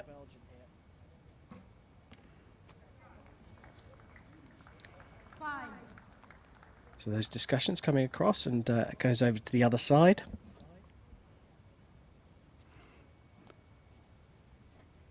Yeah, what I'm finding quite interesting is they tend to come up to that sight look and then draw the bow back. So they're aligning everything and then going through their shot process. I guess in sighted archery we kind of do the opposite almost, especially in recurve. We try and get that shot process underway, and the aiming is a real subconscious thing right at the end. 7.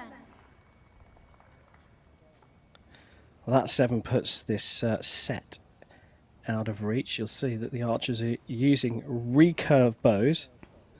Of course, we've been working on the compound set system so far in this competition, but compound end system, so a cumulative score. Here we move over to the set system. Another miss from Tanvir Ahmed means the first 2 set points go to Ruben van Holbeck. Target of 6 set points to take the win. So tricky start there for Tanvir Ahmed, Nikki. Yeah, obviously just got to get himself set up. The spotter's there to give him that feedback. Where did that arrow go? What adjustments does he need to make? So he's just gone off to the right of the target face, so you can see those 2 arrows there. He's not far away. So just some adjustments. I wonder if the wind is playing a factor here for them too. You can see the wind there on the marquees to the right of the field, and you know that has been variable through the days here in Dubai. Yeah, quite right. And I mean, that's another element that, you know, we almost take for granted when we're talking about the sighted archers, both the para archers and the non-disabled archers. But here, you can only really feel the wind at the shooting end. So again, it's about that communication between the coach, the spotter, and the athlete. So critical in this sport. Yeah, and it's interesting, like, how would you aim off if your tactile sight is on the left and the wind's coming left to right? So you've got to almost move into the sight. So it's interesting to sort of see, you know, what they're doing and how they're making those adjustments.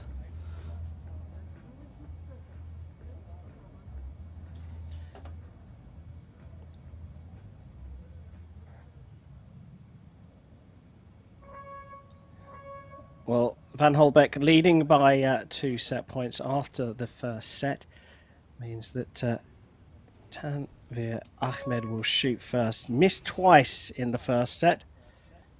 He'll want to get off to a good start here. Get himself back in the match.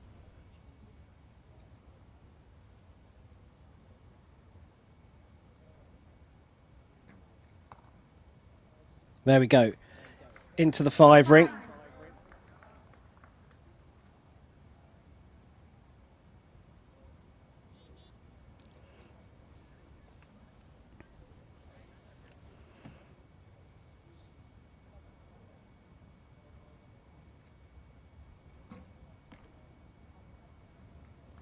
8. Just getting better for the Belgian. Found his rhythm. You'll notice the other difference between these archers as well. Ahmed is actually shooting bare bow, so he's got no stabilisers on the front there as well. It's just the bare bow itself. Miss.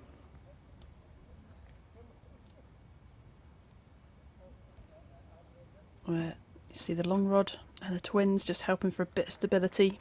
6.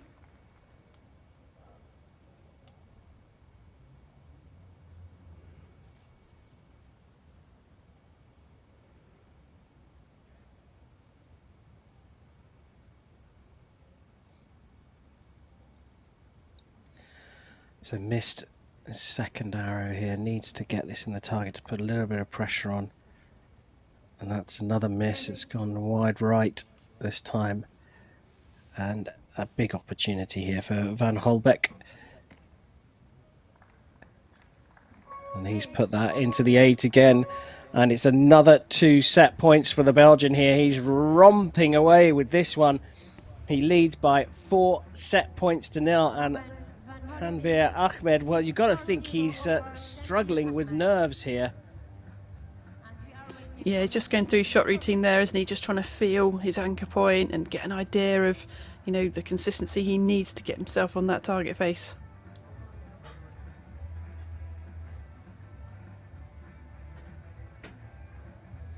Well, every archer's dream in the set system is to do your match in 9 arrows. It is a possibility in the individual discipline to do that. 6 set points for the win. If you win all 3 of the first sets, that's it, done and dusted in 9 arrows.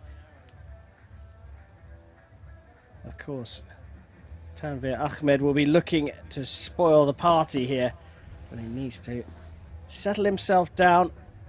You can just see from the target judge there's a little bit of wind in the air, down at the, definitely down at the end of the 50-meter range, Nikki. Yeah, and that could be affecting things like we said. Ahmed's arrows are going to the right, so are they being pushed over a little bit? Is he unaware of it? Is he unable to make the changes he needs? So hopefully his coach is getting all that information to him so he can make those changes.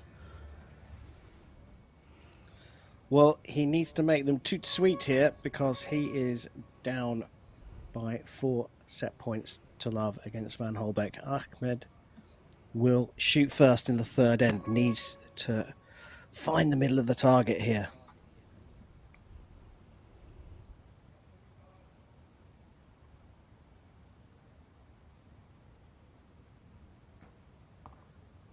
There you go. 6. Matching his best shot so far.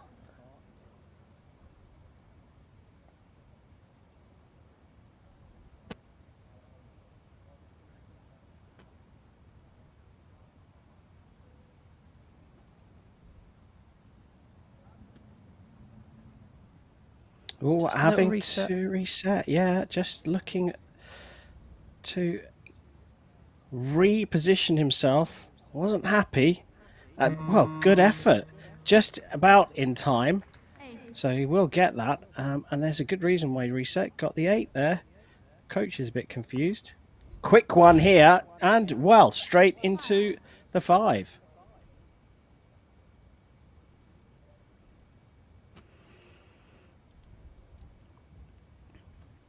They get 30 seconds on the clock, so he took a little bit of time there to just settle himself. 6.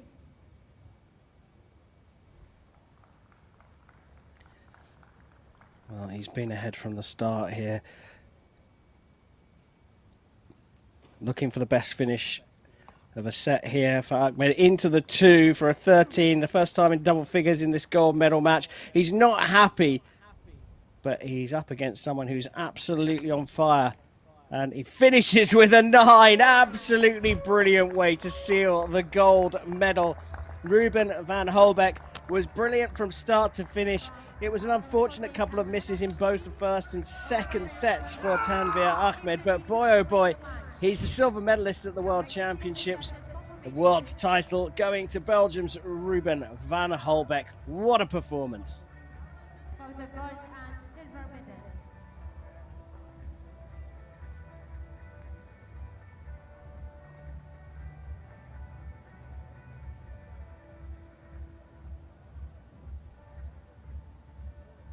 Well, super stuff here in Dubai.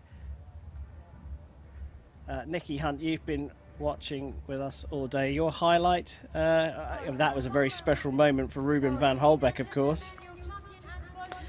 Yeah, absolutely. To see the VI archery going ahead, absolutely fantastic. I think, you know, just looking back to David Draninsky, you know, the emotion he showed, even though he's just won so many medals before, it still means so much for him to get on the podium here at the World Champs, and it's really, really great to see. And great to see the confirmation of Ruben van Holbeck taking the gold medal in the VI archery here in Dubai. And there's the emotion pouring out again, this time from the Belgian. Tanveer Ahmed taking the silver medal. And in the end, after a shoot-off, Daniele Pirin of Italy with bronze. What a brilliant event this has been.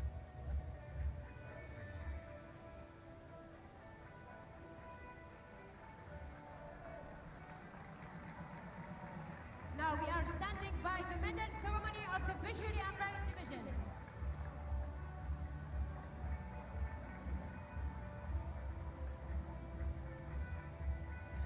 We take a look back over the gold medal match between Ruben van Holbeck and Tanveer Ahmed. It was a difficult start for the Pakistani, dropping 2 arrows in the first and second set, giving Van Holbeck a 4-0 lead. And he saw it out in the end with a beautiful 9 to take the world title. It's been a brilliant day. Again, the second of our live coverage here in Dubai. One more day to come tomorrow. Thank you for joining us, and do come back for more on Sunday.